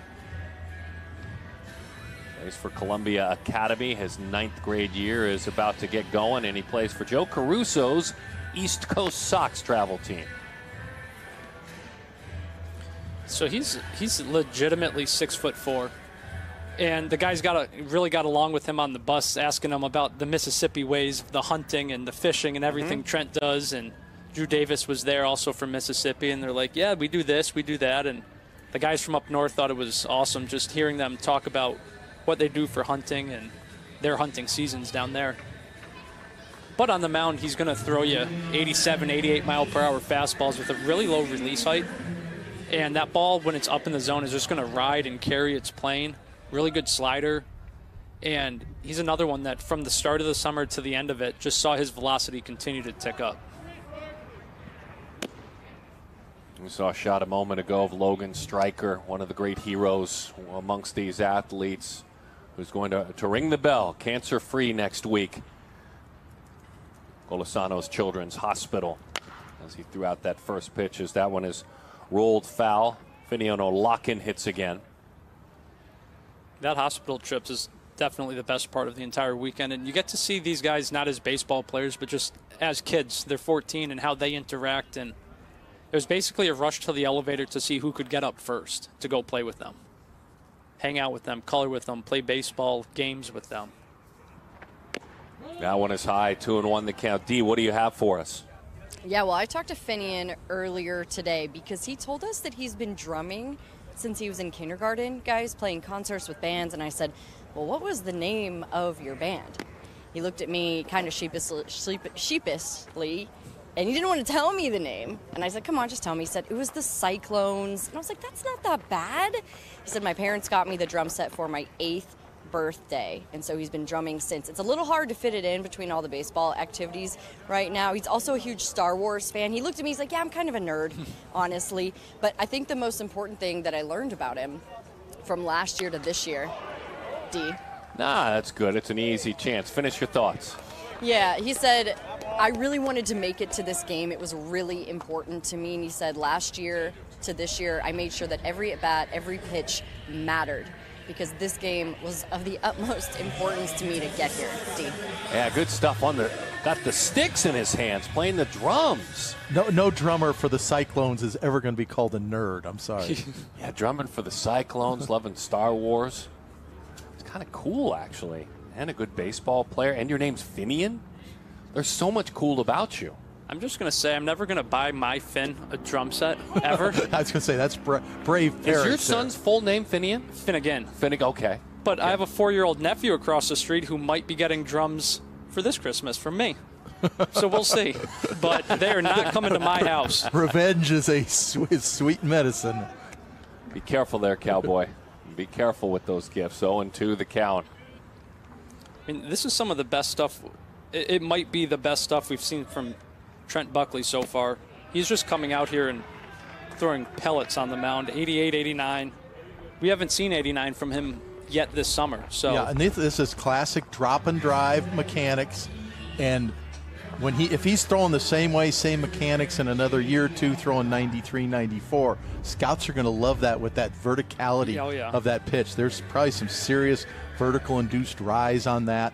And it's that swing, that plane of pitches that scouts and analysts are really looking at right now. J.D. Ofterhide gets a chance. He struck out back in the 4th inning. He was kind of like he needs to be in the game. I saw him in Hoover, and he was like 80, 84, but it was an 8 a.m. start. This year in Hoover was as hot as I've ever been in my 11 years here. So you're like, all right. And like Tyler, you were on a roll? Like you were hot yourself, or was it hot outside? Like got heat rash for the first time in my life hot, all over my back, hot. And Tyler Russo saw him at UBC and threw really well there for the East Coast Sox. Comes to National up to 87 or 88 with the fastball. So, like, the velocity was there. You're always good to write off one start to 14. Now he's out here 87, 89. His brother Logan is a lefty who we saw at a workout showcase, runs a sub-7, strong physical build, upper 80s on the mound. So there's some velocity and athleticism in the Buckley family. Yeah, T-Buck. There's a lot of it, by the way. His cousin Slade Wilkes, if you remember him, he's at Southern Miss. Luke McKenzie, another cousin, former player in the Dodgers organization. His sis Bailey is playing JUCO softball as well in Mississippi, so there is some great athleticism. T-Buck flexing on the bump today. And if you're out there listening and you might have raised an eyebrow at the 8 a.m. start in the morning, that's something to consider that we do. Because with so many of these kids playing in tournaments and all, getting a 14, 15, even a 17, 18-year-old up to go pitch in a game at 8 o'clock in the morning when it's already 95 degrees in Hoover, you're not going to perform your best. No. And if you do, that's a big plus mark in your column. But if you struggle, that's not necessarily a minus. It's funny, those 8 a.m. games, within the last couple of years, we did a video shoot for Perfect Game with Francisco Lindor, and he actually referenced the 8 a.m. games. Big leaguers really vividly remember those 8 a.m. games. That's the one thing they say. I love the hotels. I love the memories. I got to know my parents. I made great buddies that I still keep in touch with through travel ball. But I don't miss those 8 a.m. games. They all say that. I mean, for us, we're up early anyway as scouts going to the events, but for these guys they make a vacation out of it. So if you're up late with your friends, hanging out, going to dinner, doing this or that 6 a.m. wake up comes pretty early. All the way to third on a miscue there. Well, the one guy that it doesn't bother at all, because we talked about it, I saw him out there. We saw him with a bright future on the mound. Michael Teasley made it clear. I'm up at 5 bells every day. Like, I'm working out, I'm lifting, so whatever all you guys, and including you, Francisco Lindor, now I'm putting words into his mouth, whatever Francisco and Mookie Betts, I get up for those 8 a.m. games, no problem. Boy, that's strong as he dips one over the outside corner for a strike. Here's the other unique part of the journey of this man on the mound and his strength and athleticism. At 10 years old, he was diagnosed as T1D. He's a type 1 diabetic, so he has to aggressively monitor that, pregame meals, glucose levels during games. And with that working against him, look how strong he worked out on the mound. What an outstanding effort for Trent Buckley. Inspiring a lot of people out there, too.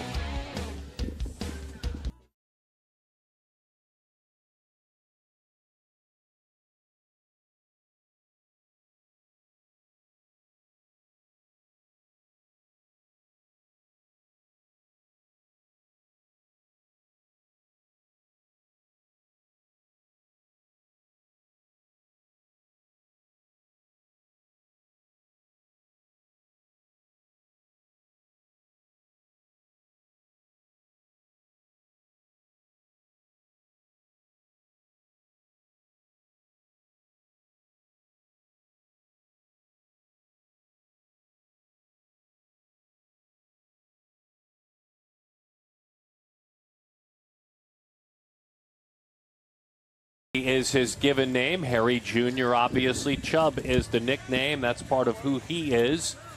Dad ran track at Arkansas, won the SEC 4 times, was a national champion. His dad, Harry Sr., his mom is Dana.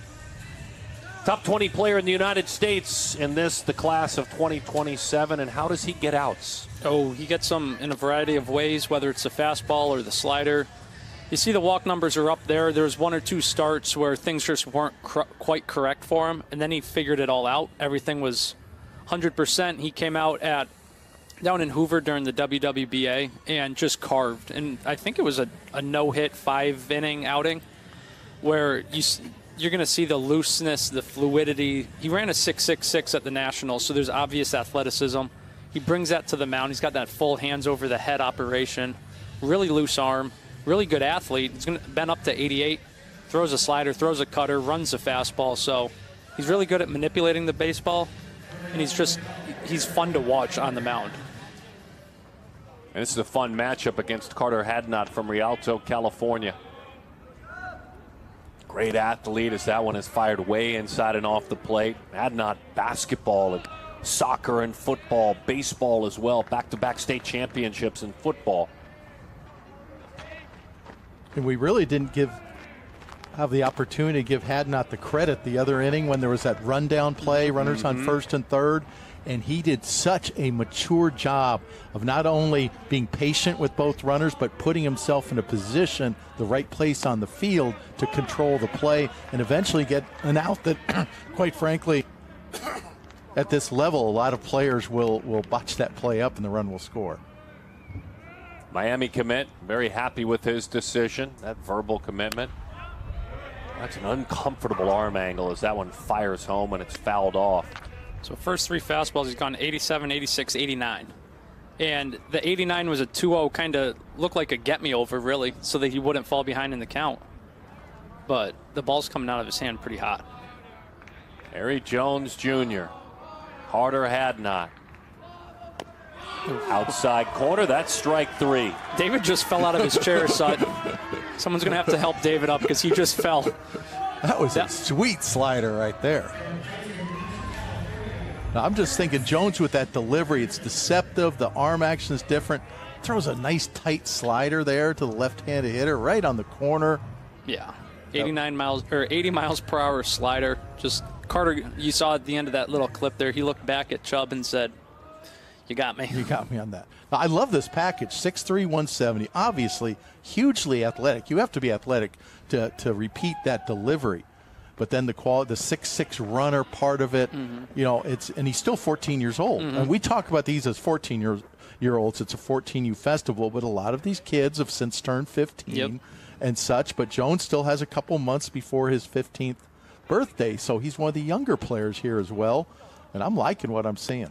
As he dots just off the plate, that outside part of the plate. Bright future, certainly. This man on the mound, another man on the mound, Charlie Soto, a PG All-American, first-round pick of the Minnesota Twins. As he looks out and he watches a young Charlie Soto work. Danny is with him. He visited this game. Guys?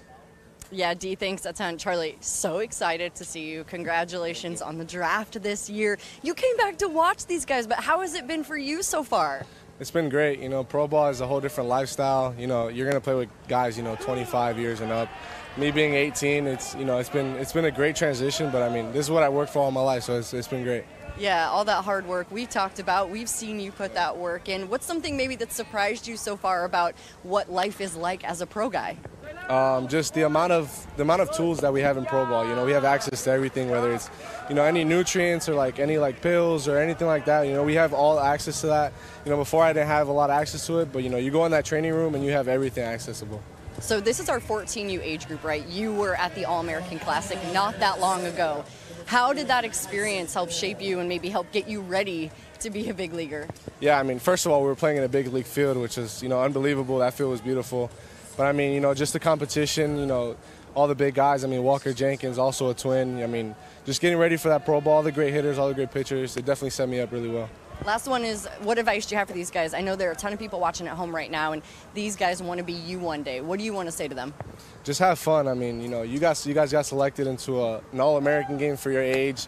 That already shows that you're the top guys in the country, so I would say just have fun and, just have a lot of dedication. Come back and hang with us, okay? Always. Yes, sir. Charlie, thanks. Thank you. D? Well, that always says so much about athletes that, he's done with his work for today, and certainly working here on the complex, hasn't had a pro inning. I'm sure we'll pitch in instructs and they'll extend him out after what was his high school season.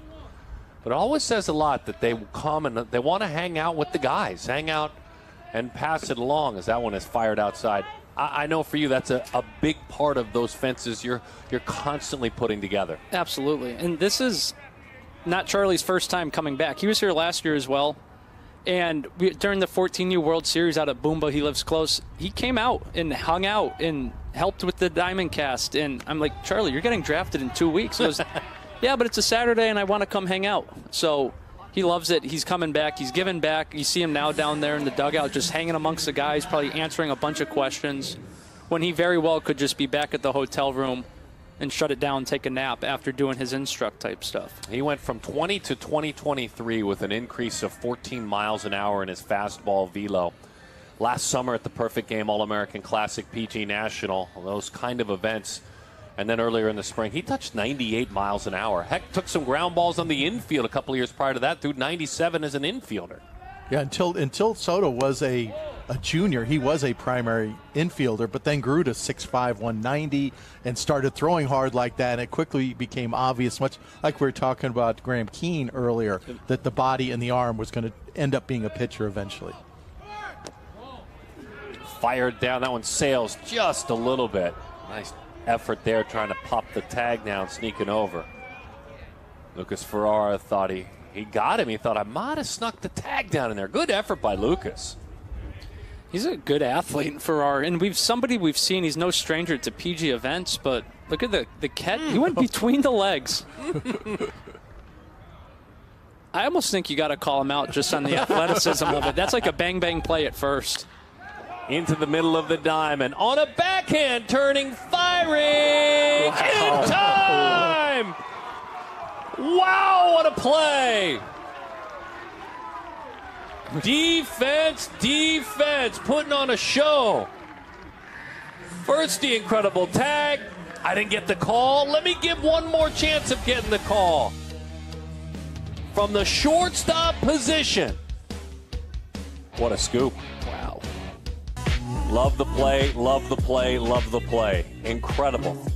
Farrar, who made an athletic tag, nearly got a call, then makes this play, gentlemen. And by the way, a nice dig over at first. I believe that was Cole Crawford.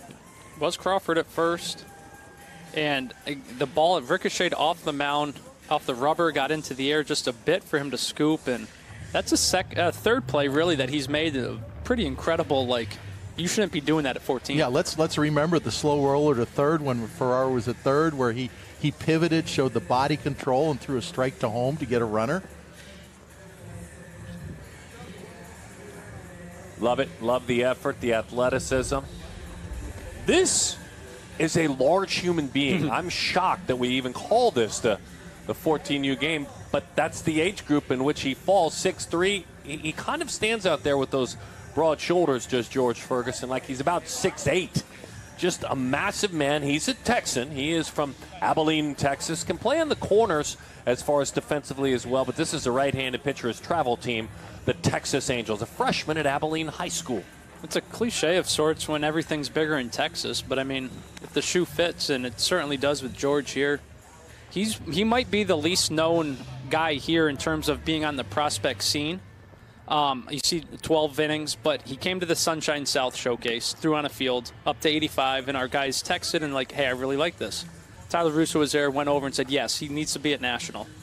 Comes to National, won Breakout Player of the Year, or Breakout Player of the Showcase. How? He struck out 7 of the 9 batters and was up to 88. He was up to 85 at the Sunshine South. Now he's here, and we see his ranking at 222. It's something that's surely going to rise in the next iteration of the ranking updates. And like Chubb Jones, 14 years, 10 months old, so still very, very young for the class. Still hasn't turned 15. And a chance for Amari Griffin to slot in. You guys didn't have him in there initially, but he pitched well enough to say, hey, you can hit, get out there. So Griffin hops in there at the bottom of this order and leads things off. Yeah, Griffin won the two-way prospect of the 14U National Showcase, as we spoke about earlier, going 5 for 7, 5 for 6.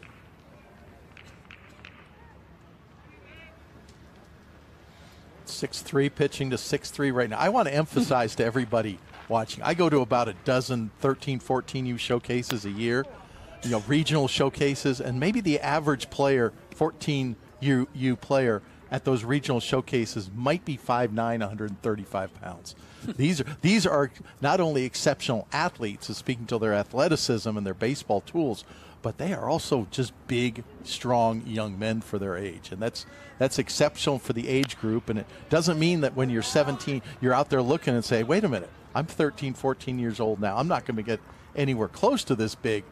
People grow. You might change. There's a good chance you're going to change between 13 and 17. Big George Ferguson on the mound.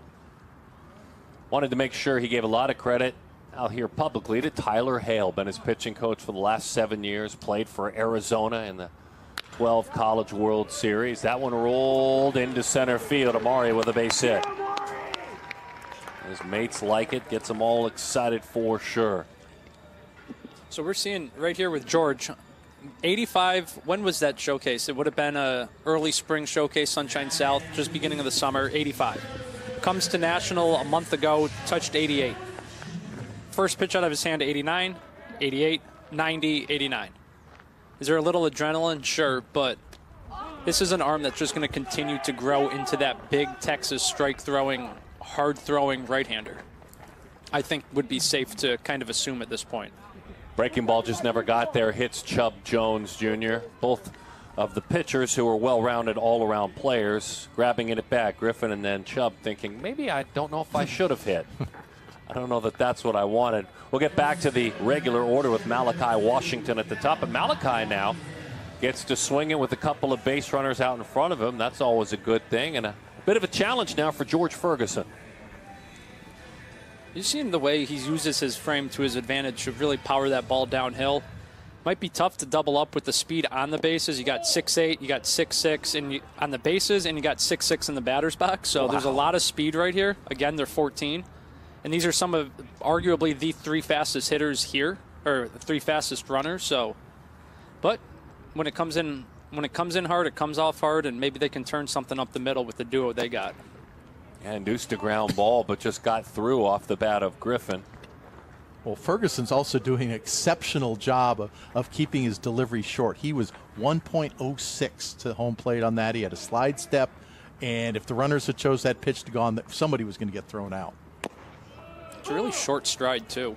So that's going to help aid when you work against that front side to power it downhill, create some sink, create the downhill angle. So He's got a fun list of favorite players as he works out there on the mound and does so against Malachi Washington. Kind of a mixed bag of favorite players, if you will.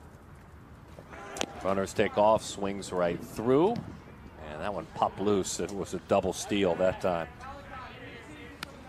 He said, I love watching James Karinchak, Marcus Stroman, Cody Bellinger, Adolis Garcia, and Corey Seager. Why? He says those players are all very electric and fun to watch. That's right there, his collection, his favorite player baseball card collection, if you will. Those are his guys. Infield drawn in.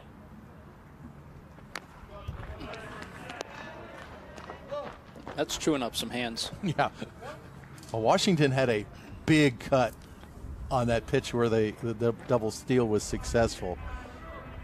And I think Ferguson came back, didn't want to get the ball out over the plate again after watching that swing, and brought that inside nicely. 13U Offensive Player of the Year last year, Malachi Washington. As he rolls it to the right side, down to a knee. They'll take the out, fire it home just in case.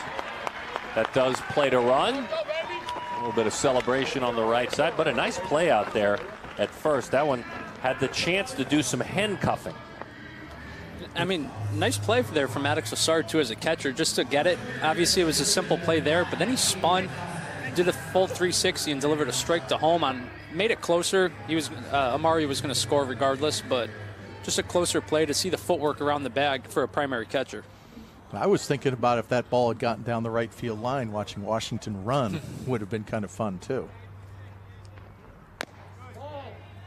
Held up, infield stays in. Caden Dawson, RBI for Malachi Washington, by the way. And 8-4 is the score.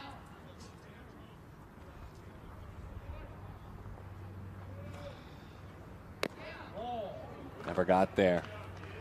Not a bad looking pitch, though. There's some depth to it. He threw a slider at the National as well. And when you can spin the baseball and throw upwards of 90 right now, the way Ferguson's doing it and the ease of which he's doing it, there's a bright future here for him. I think it's safe to say he's no longer an unknown in the travel world. Unique approach, watching Dawson in the box, holding those hands away from his body just a little bit. You can see the coil where he shows you his number almost completely.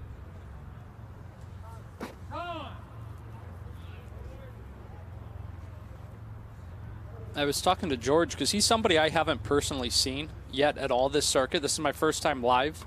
I've seen him on video and everything like that, but get to know him a little bit throughout the weekend. And I said, what was your phone like with in terms of other teams wanting to know, like, who do you play for? What are you? And he goes, a lot of calls. He likes where he's at with the Texas, and it's just kind of eye-opening. And you talk to other kids too, like how many people have talked to you, and everything's changing. You got just anybody that wants to be a part now, come and get George Ferguson, get some of these other guys that aren't as well known.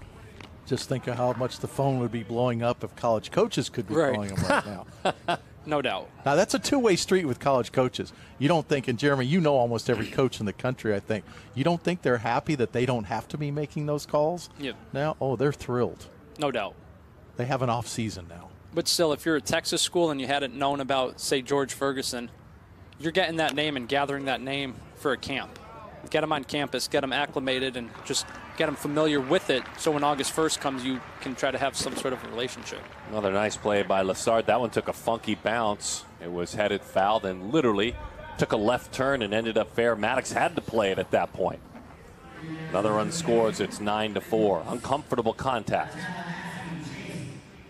Just not many comfortable at-bats here throughout our first 7.5 innings. There's a lot of fastballs with big velo, but also equally impressive life out of the hand and through the zone.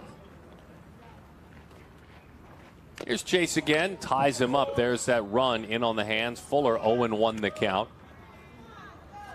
And adding to how well Ferguson's throwing, he's faced a murder's row of hitters this inning. And he's got guys up taking cuts. Some of those talented hitters here, some of the best athletes, and he's thrown some pitches like that last one to number 1 ranked Chase Fuller that have just overmatched them. Fuller was the MVP of his high school team this year. The caveat, he was an 8th grader on that team. What does that tell you about his future? Now a 9th grader, Maclay High School in Tallahassee, Florida.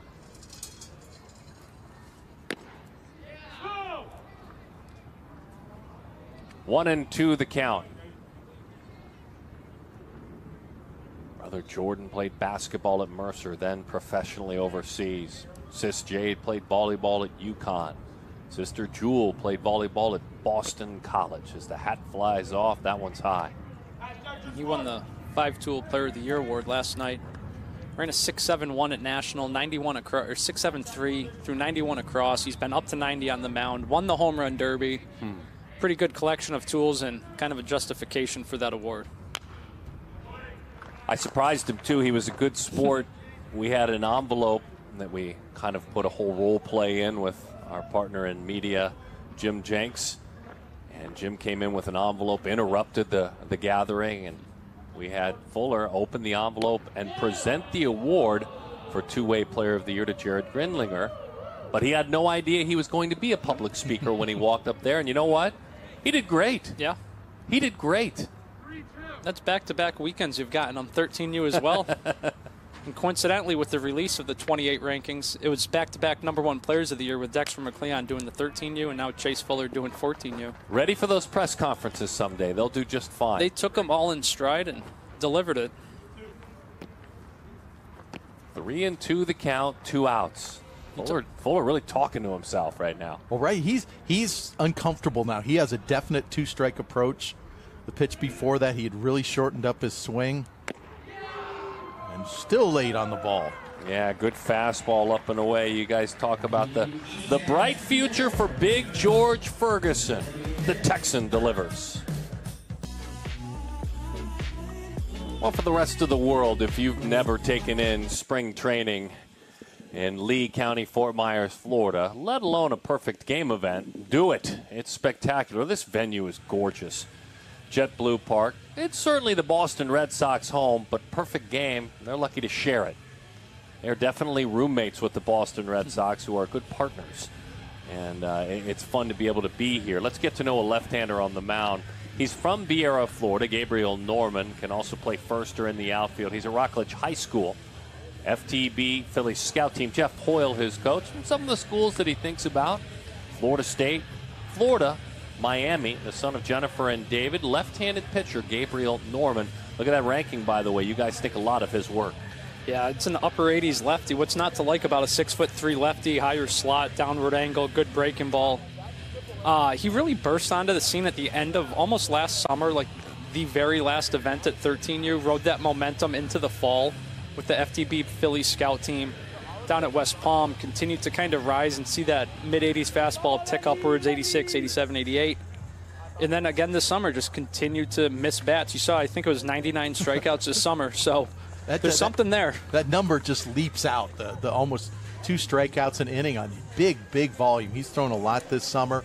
And anytime I see strikeout numbers like that, first thing I think is he's throwing his breaking ball for strikes. Because that's how you pick up strikeouts, whether it's, in the minors, the big league level, certainly, at the teenage level, you throw your breaking ball for strikes, it guarantees you those kind of strikeout totals. Chicagoan Parker Robinson to lead it off. This is such a great, well-rounded athlete, a sprinter for sure.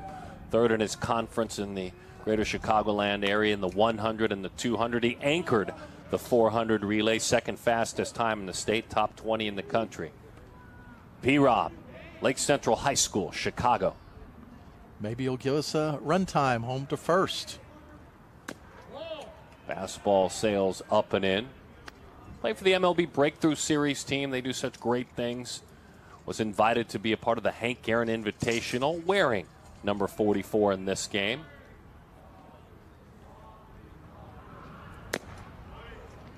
Two and one the count. So Norman opening up 85-88 with his first 2 heaters. And we kind of had a run of lefties early in the game. And then we had a lull of, well, not a lull, but they were electric right-handers. And now Norman's the first lefty to come back in a little bit. So, and we'll have one for West, I believe, next half inning with Jared Grindlinger. Karate competitor and trainer for the last 5 years, this man on the mound. Green belt with brown tips. Bouncing ball up in on that bounce to center field. So he is on, Parker Robinson. We'll get to see this swing one more time, and he'll go to work. Picks up a base hit. Sort of just muscled the ball out into center field. Made a good adjustment just to get the barrel there. Just shortened up, and we talked about the strength that's going to come for Parker Robinson. Uses what he has there and just picks himself up a single and spits it into center field. Banks Addison almost made the play there. What do you think the East dugout would have done if he'd made that play? They would have erupted. The whole team would have been out there. So Robinson gives way to Connor Ray, but Robinson out there at first. A little bit more on him. Danny, what do you have? Trying to get her connected down there. Talking about P-Rob. As that one is high. 2-0 the count. Connor Ray walked and was active on the base paths then. Came around to score a run.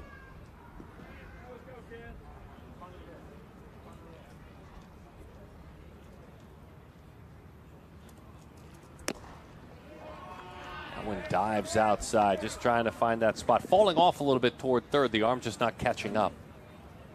No, but there's some serious arm speed here with Norman. And when you have the ingredients of 6'3" and left-handed, you're always going to be held in high favor, obviously. Then you're throwing 88 at 14. Like, there's just so much here to like with Norman. You're talking about Finian being a drummer earlier. This man on the mound plays the guitar, plays it well. Plays for the jazz band in his middle school, all-county jazz band, as that one's inside. Plays for his church. A single, not hard hit, and then a walk to start things. And Tyler Shindo. That's a dig in right-handed both times. In a game where there's only been 3 lefties, Shindo's faced 2 of them. Son of Jamie and Dustin.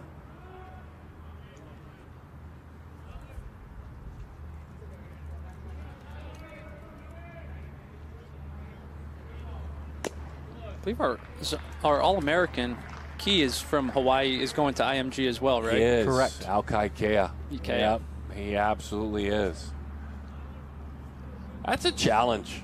I respect athletes that, as young men, can do that.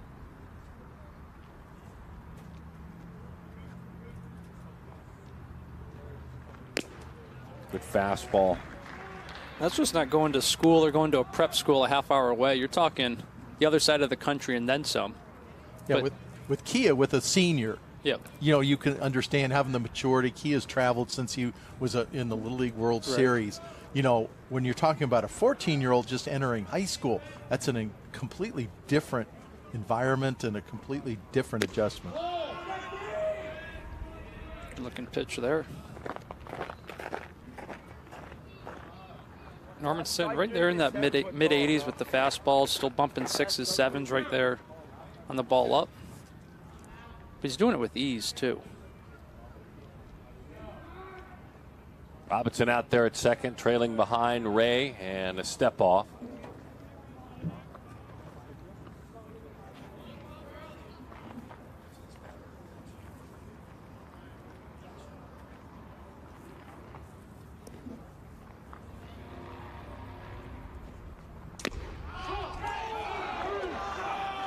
Right at the top tier of that strike zone, he is rung up from behind home plate. West dugout kind of erupted there. They're in it to win it. There's no doubt. Let's invite Danny back in. D, you working down there? Got some new batteries? Yeah, Dee, I wanted to tell you about Parker Robinson. Yeah. David and I were talking about him before the game because the showcase was just his second PG event. So how did he get here? What happened? So I went up and asked him. He said, last year, I was skinny. I was too small. I was really short. I was not ready to be on the perfect game scene. As he takes third on the steal. And he said, so I went into training mode and I trained more than I ever have before because I wanted to be ready for an event like this. I wanted to be ready to come to a showcase and be able to be the guy I think that I am. He said from last year he's gained 40 pounds and grown 5 inches. So Parker Robinson, maybe not such a known name last year, but this is how he's got back on the scene, guys. Well, I bet you hear that, both you guys, that warms your heart. Look, paying attention to where you're at, looking around at your surroundings, but then being proactive with what you have. Yeah, he grabbed the reins there and just kind of went out and did his thing. Obviously, he was another one like George Ferguson, like pretty much a complete unknown on the national circuit who now all these teams and colleges are going to know about, want to get in touch with and talk to. So, and you pick up a single, steal a bag, have a good weekend overall out in the backfields while we do our scrimmages and BPs. Yeah, there's a lot to like about the man at third base. He'd like to be plated by Carson Liedl, who is hitting here. I thought there were some really good thoughts that Parker had. Very succinct thoughts on the new recruiting rules. As that one is rolled out toward short, takes a high hop, hurried across. Nice job. Just nice peacefully taking that one in over there. Ryan Yormack. New York to New York with Ricky Lopez playing back on the backhand. Quick transfer, one hop across, and that's a nice play. Run scores, by the way. Yeah, a lot of good fundamentals here. Lopez knew that he was backing up, getting rid of the ball quickly was very important, and Yormark very impressed by how patient he was. Nonchalant, like, yeah, just okay. I'm going to get that the best way that I'm going to agree. No big swoops with the glove. Just stay calm, catch the ball. We got an out here. Well, he knew he was on a manicured field here. Back in the Northeast, we're used to having clumps and bumps and everything where you have to dive like a hockey goalie or a soccer goalie. Here, this is going to be like turf for him. 1-0 the count to Max Hemingway. Max gets his third opportunity to hit.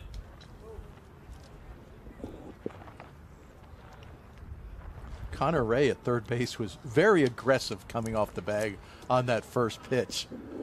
We'll see what else he's doing. That he might have learned something from Javorsky Lane in that first inning in the steal of home, because Ray strikes me as the kind of young man who is always going to be looking to take that extra base. That's not his first time. He was on third base earlier, and I noticed that too. Earlier in the game, he was again almost halfway down the line clapping. And Tennessee commit Max Hemingway would love to keep things going with 2 outs. His team up 9-5. Tried to spin a breaking ball there. Max wanted to make sure he gave a lot of credit to Travis Calloway, his personal trainer, who's also his inspiration. See, Travis was in a serious car accident, was given just a 2% chance of walking, telling the doctors, just watch, I'll do it. He does, and he trains a lot of athletes. He said he's going to help my body grow into competitive shape, and he's my inspiration as that one is fouled off. Good football player, too. I mean, he was the MVP and captain of his junior high football team last year, MVP and captain of his junior high basketball team. But H, you've won a top spot your Select Festival in his world. He says committing to Tennessee and the Select Fest, my 2 favorite baseball accomplishments. That's all within the last year's time. That one's fired into left field. That will plate another run. He didn't steal home, but he caused that run just by scampering around the bag, going back and forth, and Lundy threw 82 miles per hour behind the plate at National, so there's arm strength. He wanted to show it, but Connor Ray got the best of him in the West. Plate's another. And that's such a hard throw for a catcher to make. You've got the third baseman on the move. You've got the base runner, diving back. He's an obstacle to throw around, and it's, that's really 2 runs that Connor Ray has scored all by himself this game. All right, they're shaking it up. It's a 3-run game. But with Hemingway, so he came to the 13U National, and he gets a little stronger, comes to National All-State, and me and Tyler Russo are watching him. He's with the Pacific Northwest team. Night 1, and it's freezing cold this year in Atlanta. Like this past All-State, it was cold. Hemingway, it's a really good left-handed swing. He wasn't even as physical as he is now, and he still has so much more room to grow. But it's a barrel. And then you're like, okay. Then you watch him on defense, and it's like, that's really smooth. Let's see what he does next at bat. And then it's another barrel. And then you start, I always say with you, Darren, it's a puzzle piece type thing. And then not that long after, he commits to Tennessee. And all summer he's with the Wow Factor national team and making plays 13-year-olds shouldn't be making, or 14-year-olds shouldn't be making. Hence the Gold Glove. Was really good at the 14U national. Now he's batting leadoff and looking to cause some sort of disruption on the bases. Big swing, fouled back to the screen. Yeah, he's got that protective glove out there at first, and those Tennessee colors, all kinds of Select Festival colors. But there's Coach Vitello repping there, University of Tennessee. Yep, there's that orange. One of 2 Tennessee commits here with Sushi, who was the first ever commit in the 2027 class. 1-1 the count. Crouch down low with that approach. That one sails high. Priest takes a look at it. Priest isn't going to get cheated at the plate, ever. If he sees something he likes, everybody in the ballpark's going to know. Gabriel Norman looking for that elusive third out as that one sails high. 3-1 the count to Priest. Norman, a 4.0 student in the classroom in the Cambridge Academic Program. He's been able to balance school, baseball training, tournaments, and by the way, as we mentioned earlier, very successful guitar play. He said, time management, I never thought I would learn so much about it so young, but he's mastered it, or at least trying to. Swings right through it. A balk was called. That's a tough break there because he had come up empty. I'm surprised Priest isn't having to retie his shoes after that swing. My goodness. Hold on now. Flash Gordon's going to come out and debate this. There's that swing. I like to get a little spirited discussion from Flash. Flash, I heard him say, that's enough. I don't like that call.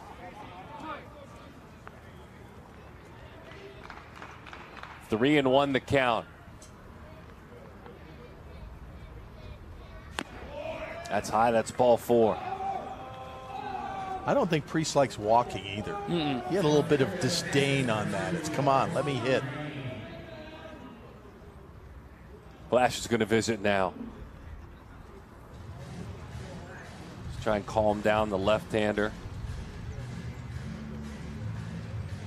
That was pretty fun. I thought he might kind of put his acting hat on and do some, even though the umpires are colleagues in this setting, that would have been a pretty good showman play.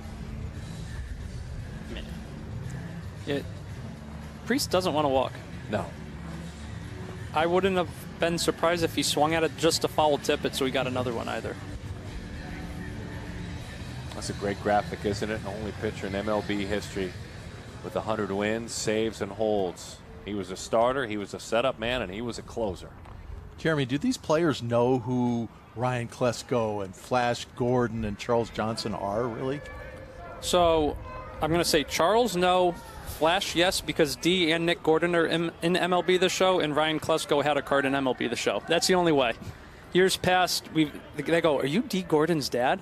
So I kind of dubbed him D's dad, and he runs around with that now. But I think some of them do, and they take the time to really understand and pick their brains. Like Charles was out in bullpens, and the catchers were, I mean, he won 4 Gold Gloves. Like, use that to your advantage and learn as much as you can. Uh-oh. Tie up on the base pads. Is this going to actually work out for the West? They're going to send the runner on home to the plate. They're going to send the second runner on around 1, and then 2 will score. We've got a game. They just made something out of absolutely nothing. They made something out of out number 3. Priest being over-aggressive, going to second when there's already a runner there, and then it all.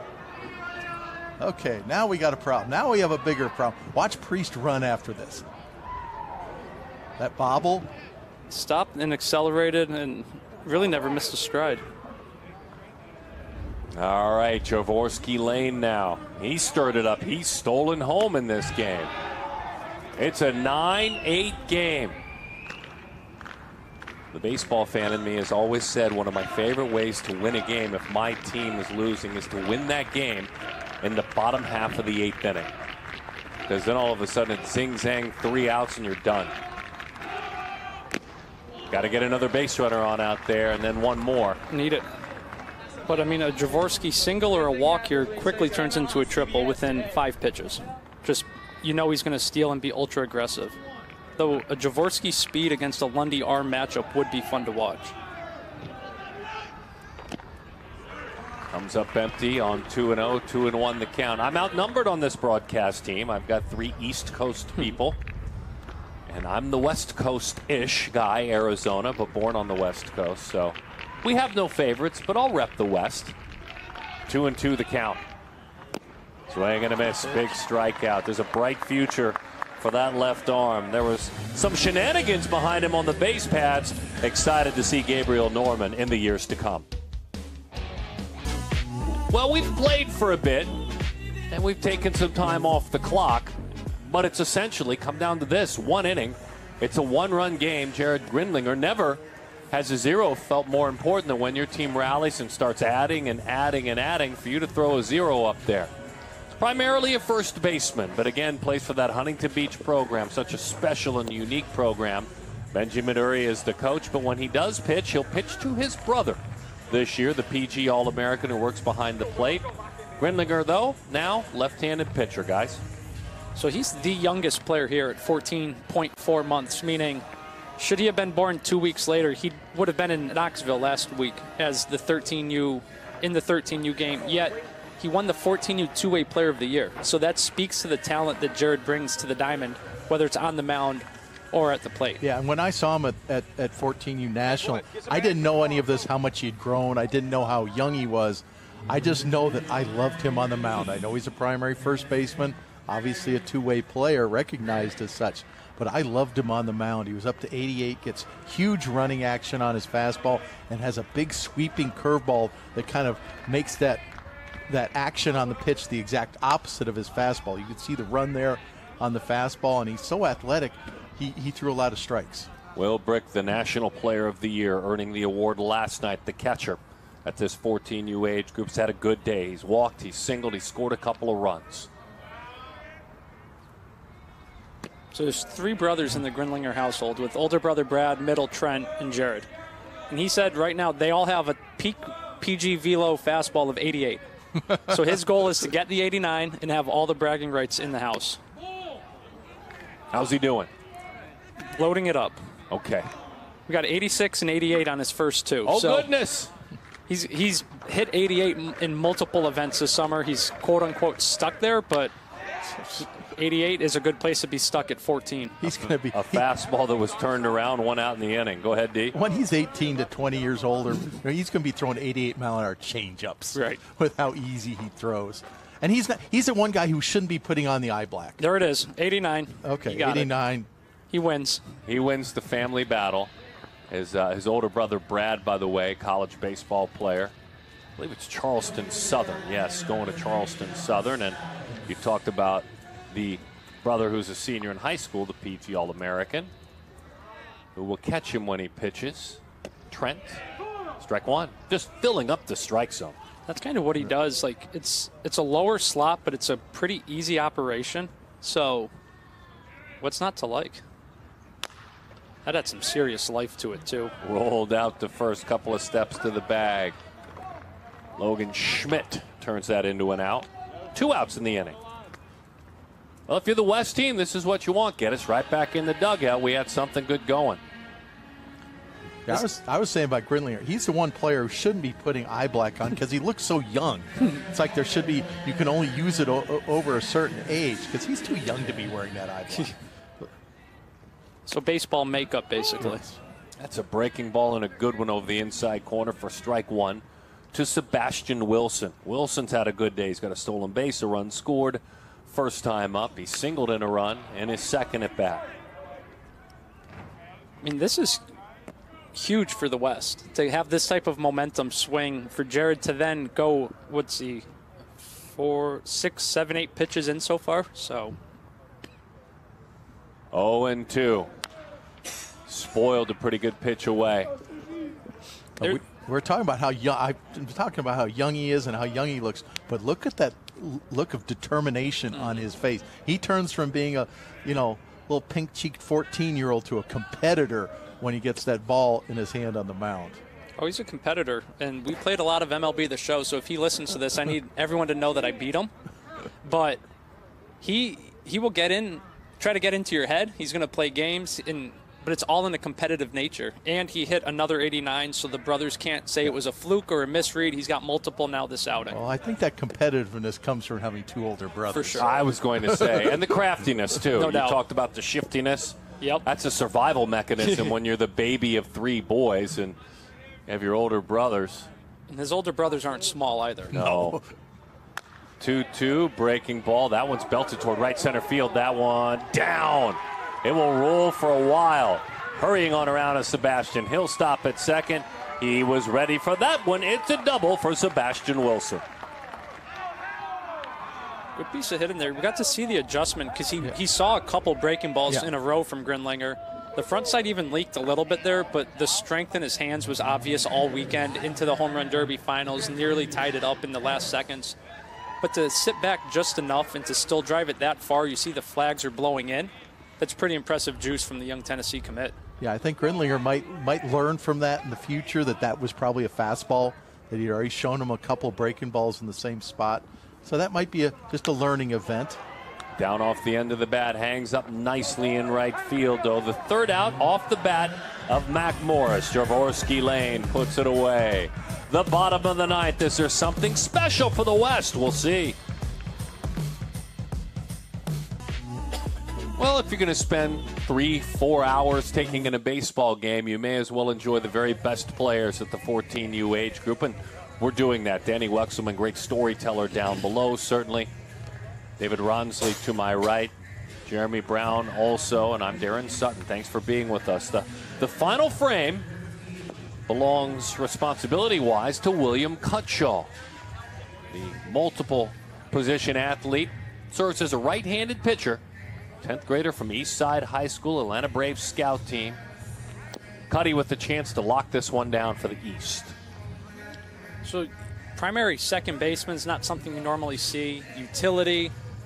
Really, you could put him out on the field and he's going to do it really well. He caught at the National, threw in the infield, outfield, pitched, and has shown really good bat speed. He's another one who went from a skinny kid last year to having actual muscle mass on his frame now. Yeah, I'd have to think that any college in the country, every college in the country, would love to have somebody like this, because usually I'm very hesitant about players who self-identify as utility players, because it's almost like saying, I really don't have a position I play well enough. He's kind of the exact opposite, that he plays every position well enough. Mm-hmm. And somebody who can catch and play middle infield right there. Right. It stands out, and then you come out and you throw 90 off the mound. Mm-hmm. Well, that's a classic college position player who comes in as a closer. There's no doubt. All right, so away we go. This ought to be a lot of fun to wrap this one up. The infield of Graham Keene, Mac Morris, Chase Fuller, John Stowers from first all the way over to third. They will have a chance to play a key role defensively in this one. Leading it off, the uber-talented Lash Henderson. 1-0 the count to Lash. Hit by a pitch, was stranded back in the first inning, popped up to short in the fifth. Son of Isabel and William Cutshaw. 2-0 the count, representing the tying run. It was a good year, first year for Cuddy in the classroom. He rolled through straight A's his freshman year in high school at Eastside High.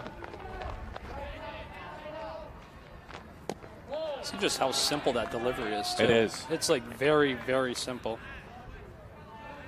89, 88, first two fastballs. So simple and big velo.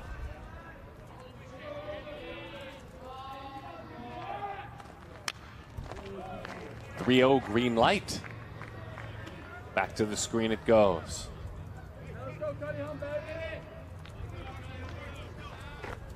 Why not? Maybe the best pitch you see this at bat. Let it rip. The 3-1. 3-2 the count.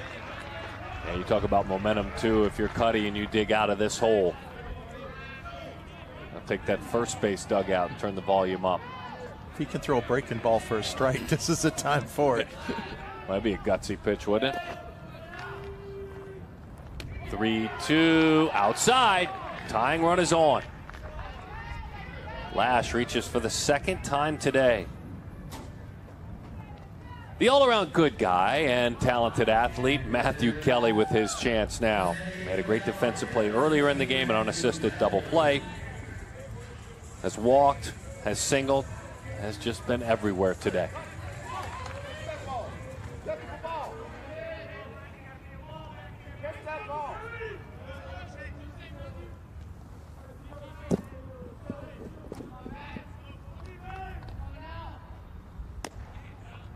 Owen won the count. So we got a group of guys, including Fuller out at short, Cutshall on the mound, that have played in the 12, 13, and 14U Festival. And they've never experienced a taste of victory. They've gone 0-2 to the West so far in their first two games. So you know they want this one as much as Javorsky and Jordan Griffin and those guys in the West dugout want another win. And I'm sure that's come up during the last few days. Yeah. Often.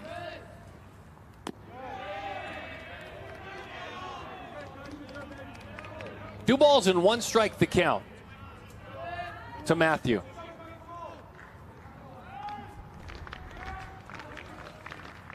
San Diego native, Carlsbad High School will regroup, step out of the box, take a fresh cut. Based on his lead at first, I don't think there's any chance that Henderson is going to be running here, as he's just 2 steps off the bag. 2-2, the count, waves right through that one with an aggressive hack.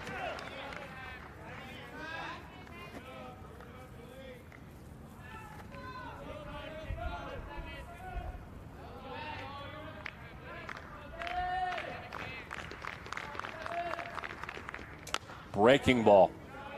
He got an offer at it for sure. Kelly shared with a smile, one thing most people don't know about me is amongst my peers, I may be one of the only ones who doesn't game. No video games for me. He beat me in the show yesterday, so yeah, there's a little bit there. There's some gamesmanship there then. Yeah. It's baseball. It's not a game, video game. 3-2 the count. He is grinding away.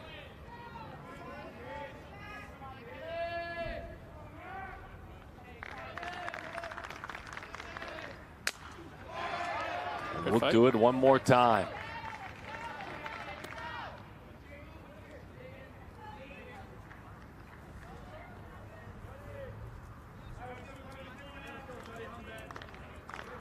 Can that West team rally?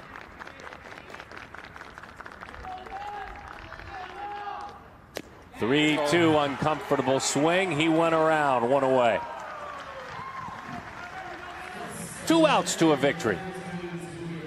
It was all set up by those breaking balls early in the count. Kelly was looking breaking ball.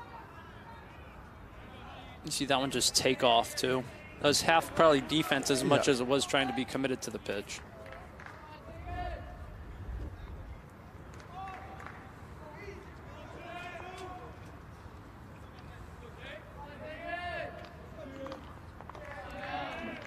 Scott singled in a couple of runs back in the 5th inning. He also walked, runner on the move, but it's fouled off. Now they're trying to stir things up. Henderson was much more aggressive with that lead. He was a full 2 steps farther off the bag and inching.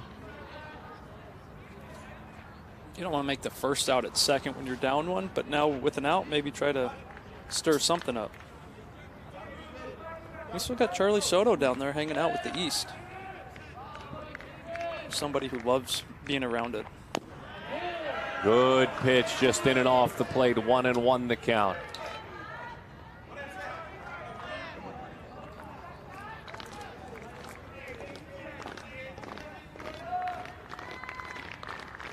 At third base dugout, collectively clapping together in a cheer mode as that's rolled out toward third. It's bobbled, recovers, the play is there in front, and he takes it. on across the diamond in time for the out. Immediately, John Stowers was thinking about that double play. But then credit to him. Once that popped out of his glove, he regrouped and got the out. Not the first time we've seen him have to regroup. The first one obviously bounced up and got him on the chest. When he knocked it down, thought about it, realized he still has more than enough arm strength across the diamond. Oh, yeah, get that second out, man. Just need boy. that. Get an out. It doesn't matter where. No doubt. That second out. If you had first and second, one out, complete momentum shift. All right, Jordan Griffin, you've got a chance to tie this game up.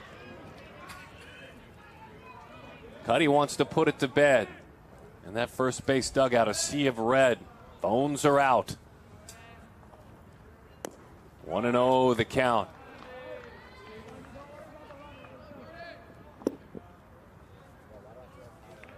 What a great celebration of the game this has been. What a great week with these athletes. The 1-0. Inside, 2-0 the count.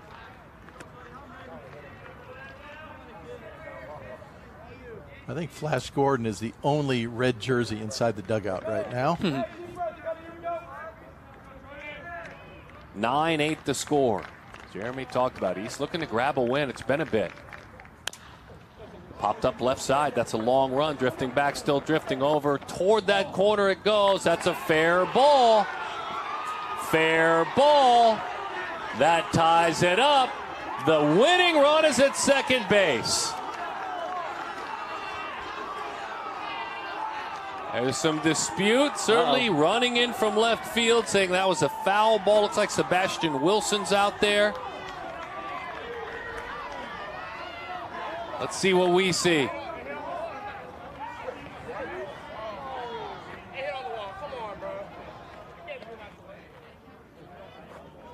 Right now, looks like they're going to get together and talk about it. Look, don't look at me. I'm the logistics guy.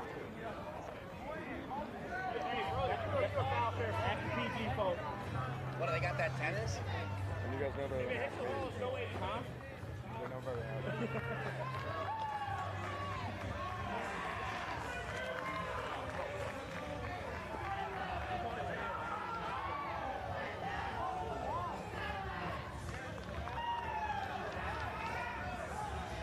Yeah, you can see it come down right there. Foul ball.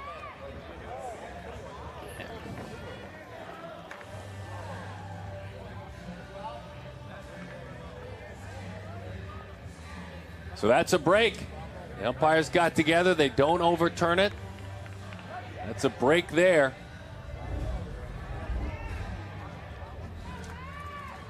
And it's a 9-9 game. Runner on second, 9-9 game.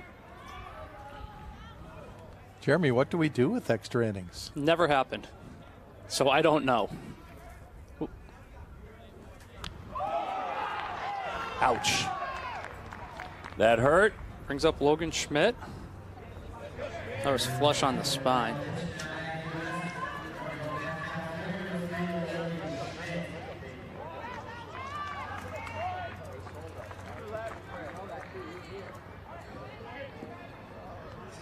Now, we had an All-American game, Darren, go into extra innings last year. Yes.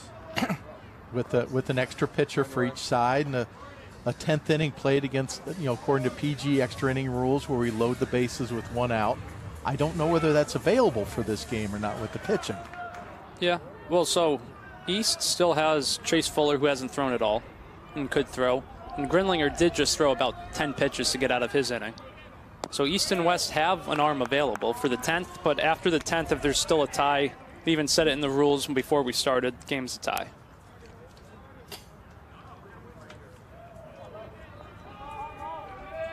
Couple of runners on. Logan Schmidt.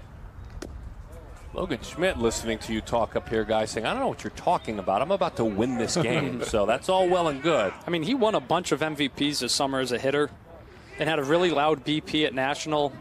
Continued to find barrel throughout the summer, so I don't doubt it. It's 2-0 here. Runner heads to third, draws the throw. In there. Once that popped free, just a couple of feet away, he took off. Wilson was aggressive in left field. But he was coming in at full sprint. If that throw had gotten over the third baseman's head, he would have been right there. Griffin would have had pretty much no chance to come home, but 2 outs. Not to be. 1-1 the count.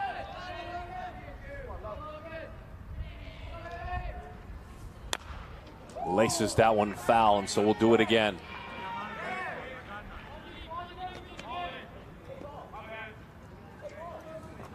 If Schmidt can get anything on the inside half here for Cutshall, he's got a chance to pick it up. Right fielder's playing in right center. Second baseman's playing over towards second. It's almost like a reverse shift on Schmidt right now. Fighting. We'll do it again. Runner was on the move.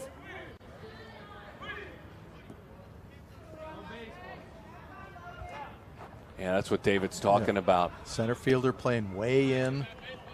Anything hits softly the middle field to the middle of the field, he's going to be, center fielder's going to be very aggressive trying to get that third out.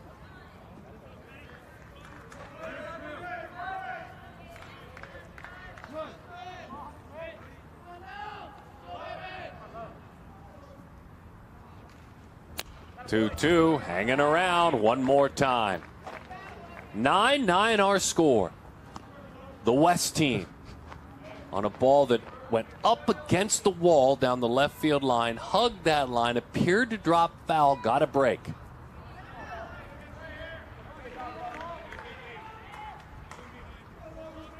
And now why not go ahead and win it? Lines that one foul.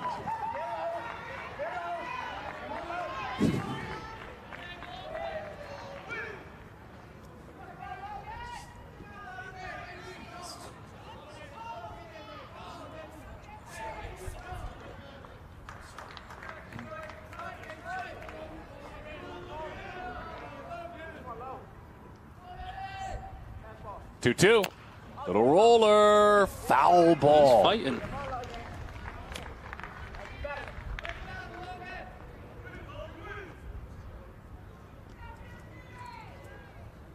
Yeah, they were on their feet. They were ready to charge and celebrate.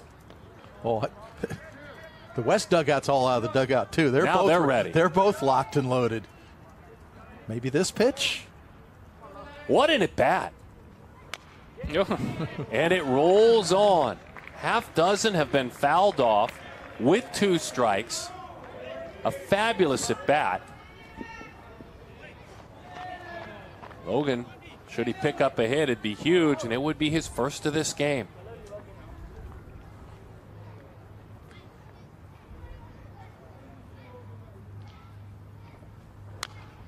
Again. I mean, at this point,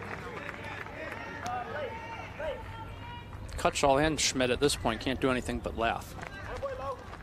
How many? 7? 7 He's foul fouled balls? 7 off, two, the three. total of 10 pitches, 11 pitch at bat now. Here comes pitch number 11. Drop the slot. And a breaking ball. Runner goes ahead. Stays out of the option to get the force, so he moves up. There, Calvo. Hopefully his back's feeling better. Runners on second and third.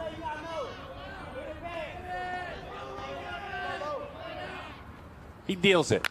Line foul, first base line. It'll be a 13 pitch at bat minimum. Good fight.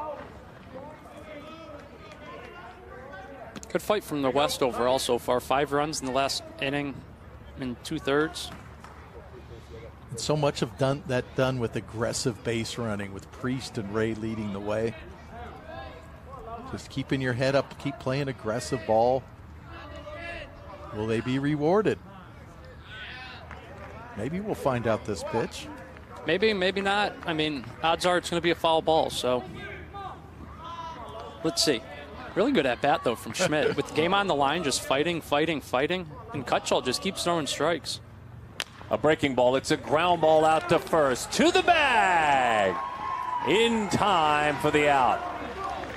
And a nice job. That ball flipped in the air. Graham Keane, the first baseman. We are tied at 9.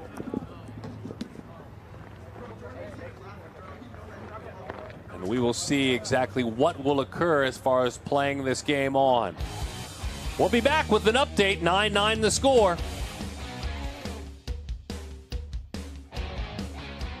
There will be one more inning to give these teams an opportunity to win a championship. The scene will be set with runners on base. Fun to see this talented left-hander, Jared Grindlinger, extend himself, because that just means we get to watch him work one more time. If I'm to understand what we're about to see, Flash Gordon pulling, along with Rico Billups, the athletes together. If I'm to understand what we are supposed to see, Jeremy David, it's bases loaded, 1 out. Is that correct? That is exactly correct. This is the way that Perfect Game's been handling its extra innings and tournaments since the beginning, forever.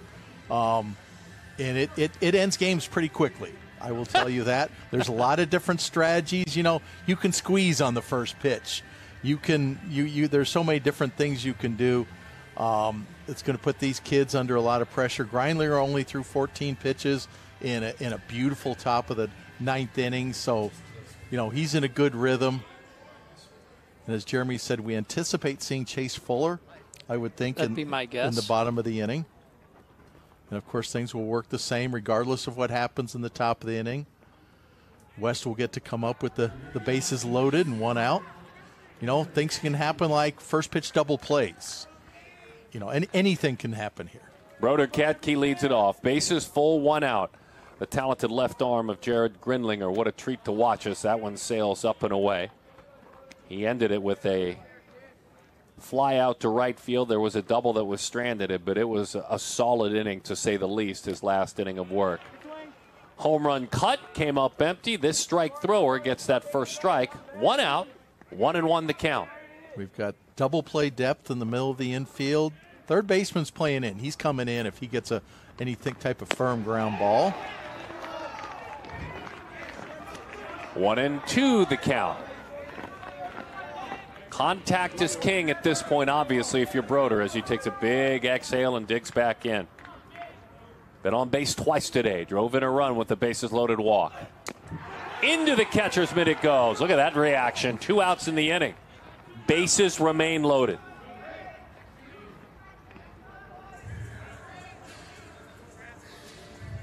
I mean, what the emotion.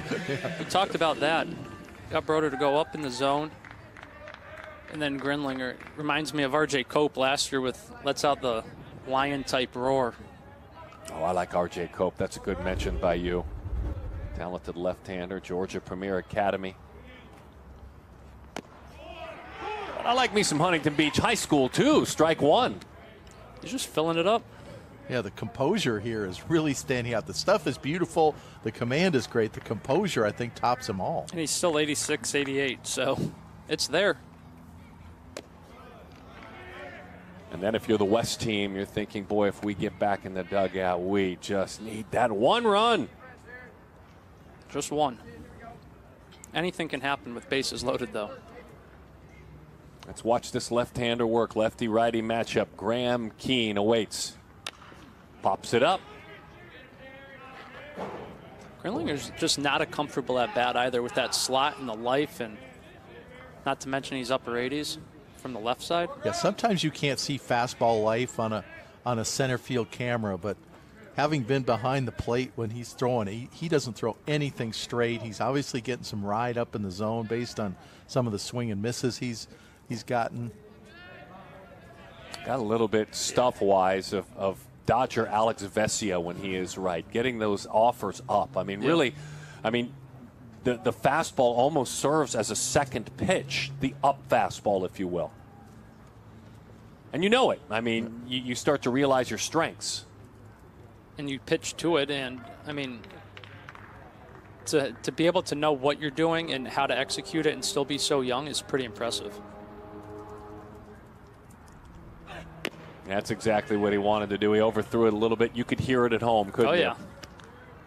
He'll let one out every so often where there's an audible yell, as you probably remember from the National.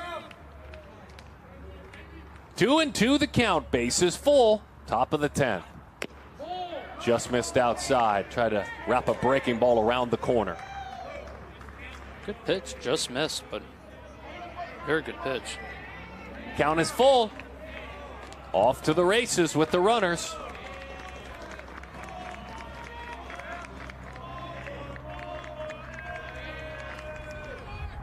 Breaking ball, strike three, got him looking. They leave the bases loaded. Oh, the West squad.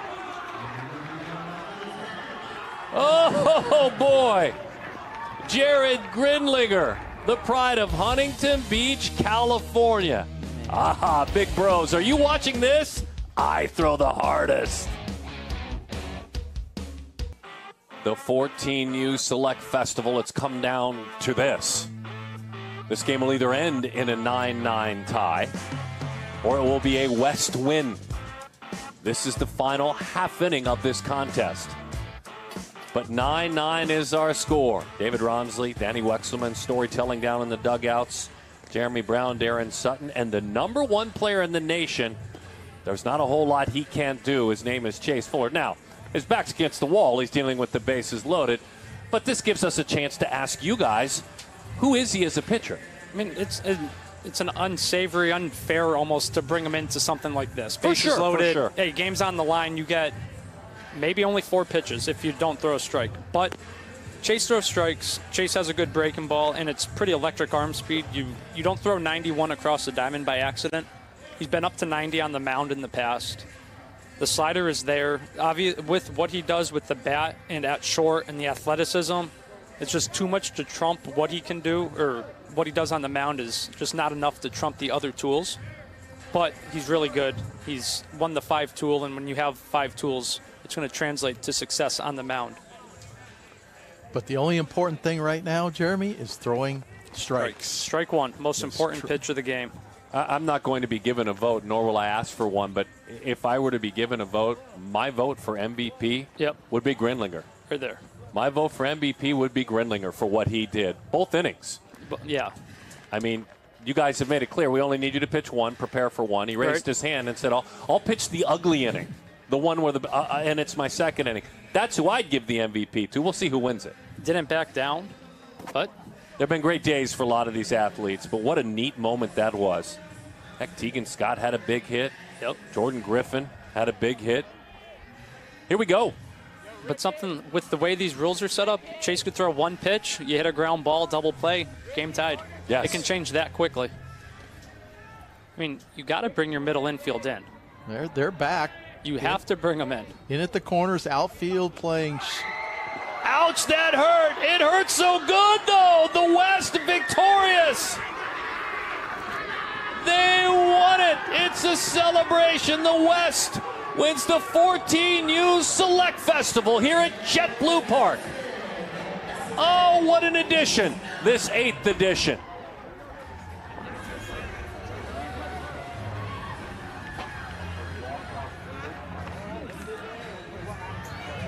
What a game. For West to come back, they were down 5 in the 8th. Great performances. You had Pepe throw 3, punch out 3 in his inning of work. We had, how many guys, David, were up to 88, 89 or better on the mound? Everybody. Right. Literally everybody. 14U baseball game. Yeah. And yes, we had 10 errors. We had a lot of walks. It was over 4 hours. But even with those things, that was a really fun baseball game. There were so many great plays. The players got to show their personalities in so many great ways. Yeah, we have a winner. We have a team that was a loser, but it was a fun game. These kids will remember it for the rest of their lives. Oh, it's a great week. I mean, it's just a great week. And obviously, Jeremy, kudos to you and your entire team, not just of scouts, but event organizers. Kudos to the Blue Ridge Sports Group. They help us plan this event and the leadership that they provide. This has just turned into such a wonderful week for that bridge age. It's that age of athlete that is saying goodbye to youth baseball permanently. And this year, and some already last year, playing against men, 18-year-olds. And the sport is very, very, very bright. The future is bright for these athletes, certainly. I mean, just the talent all around. Being around these guys all weekend. Yes, as David mentioned, West won, East lost. It doesn't matter who won this game ultimately. This is just a cherry on top. They raised, I think, what, $80,000 for Golisano Children's Hospital almost. They got to meet each other, meet new guys, make friends, and reacquaint with guys they haven't seen in a couple weeks, couple months, maybe a year. So for them just to be able to come down here, we had to dodge the hurricane early on. There was question about that. Everything came. We didn't get a drop of rain the entire weekend. Got a little bit of everything in game, so. And for all that smack that was being talked during the game, this is the longest handshake line I've ever heard because everybody's hugging each other. Yep. Everybody's talking, and that's the way it should be. Absolutely. I might get my wish. Danny Wexelman is standing by. It's our Dick's Sporting Goods player of the game, Dick's Sporting Goods. Every season starts at Dick's. Danny's got the MVP. Who you got, D? D, thank you so much. Well, first of all, I have Charles Johnson here to present this MVP award to Jared Grindlinger, the MVP of this event. He's going to let Gatorade back first. Much deserving. It feels pretty good, actually.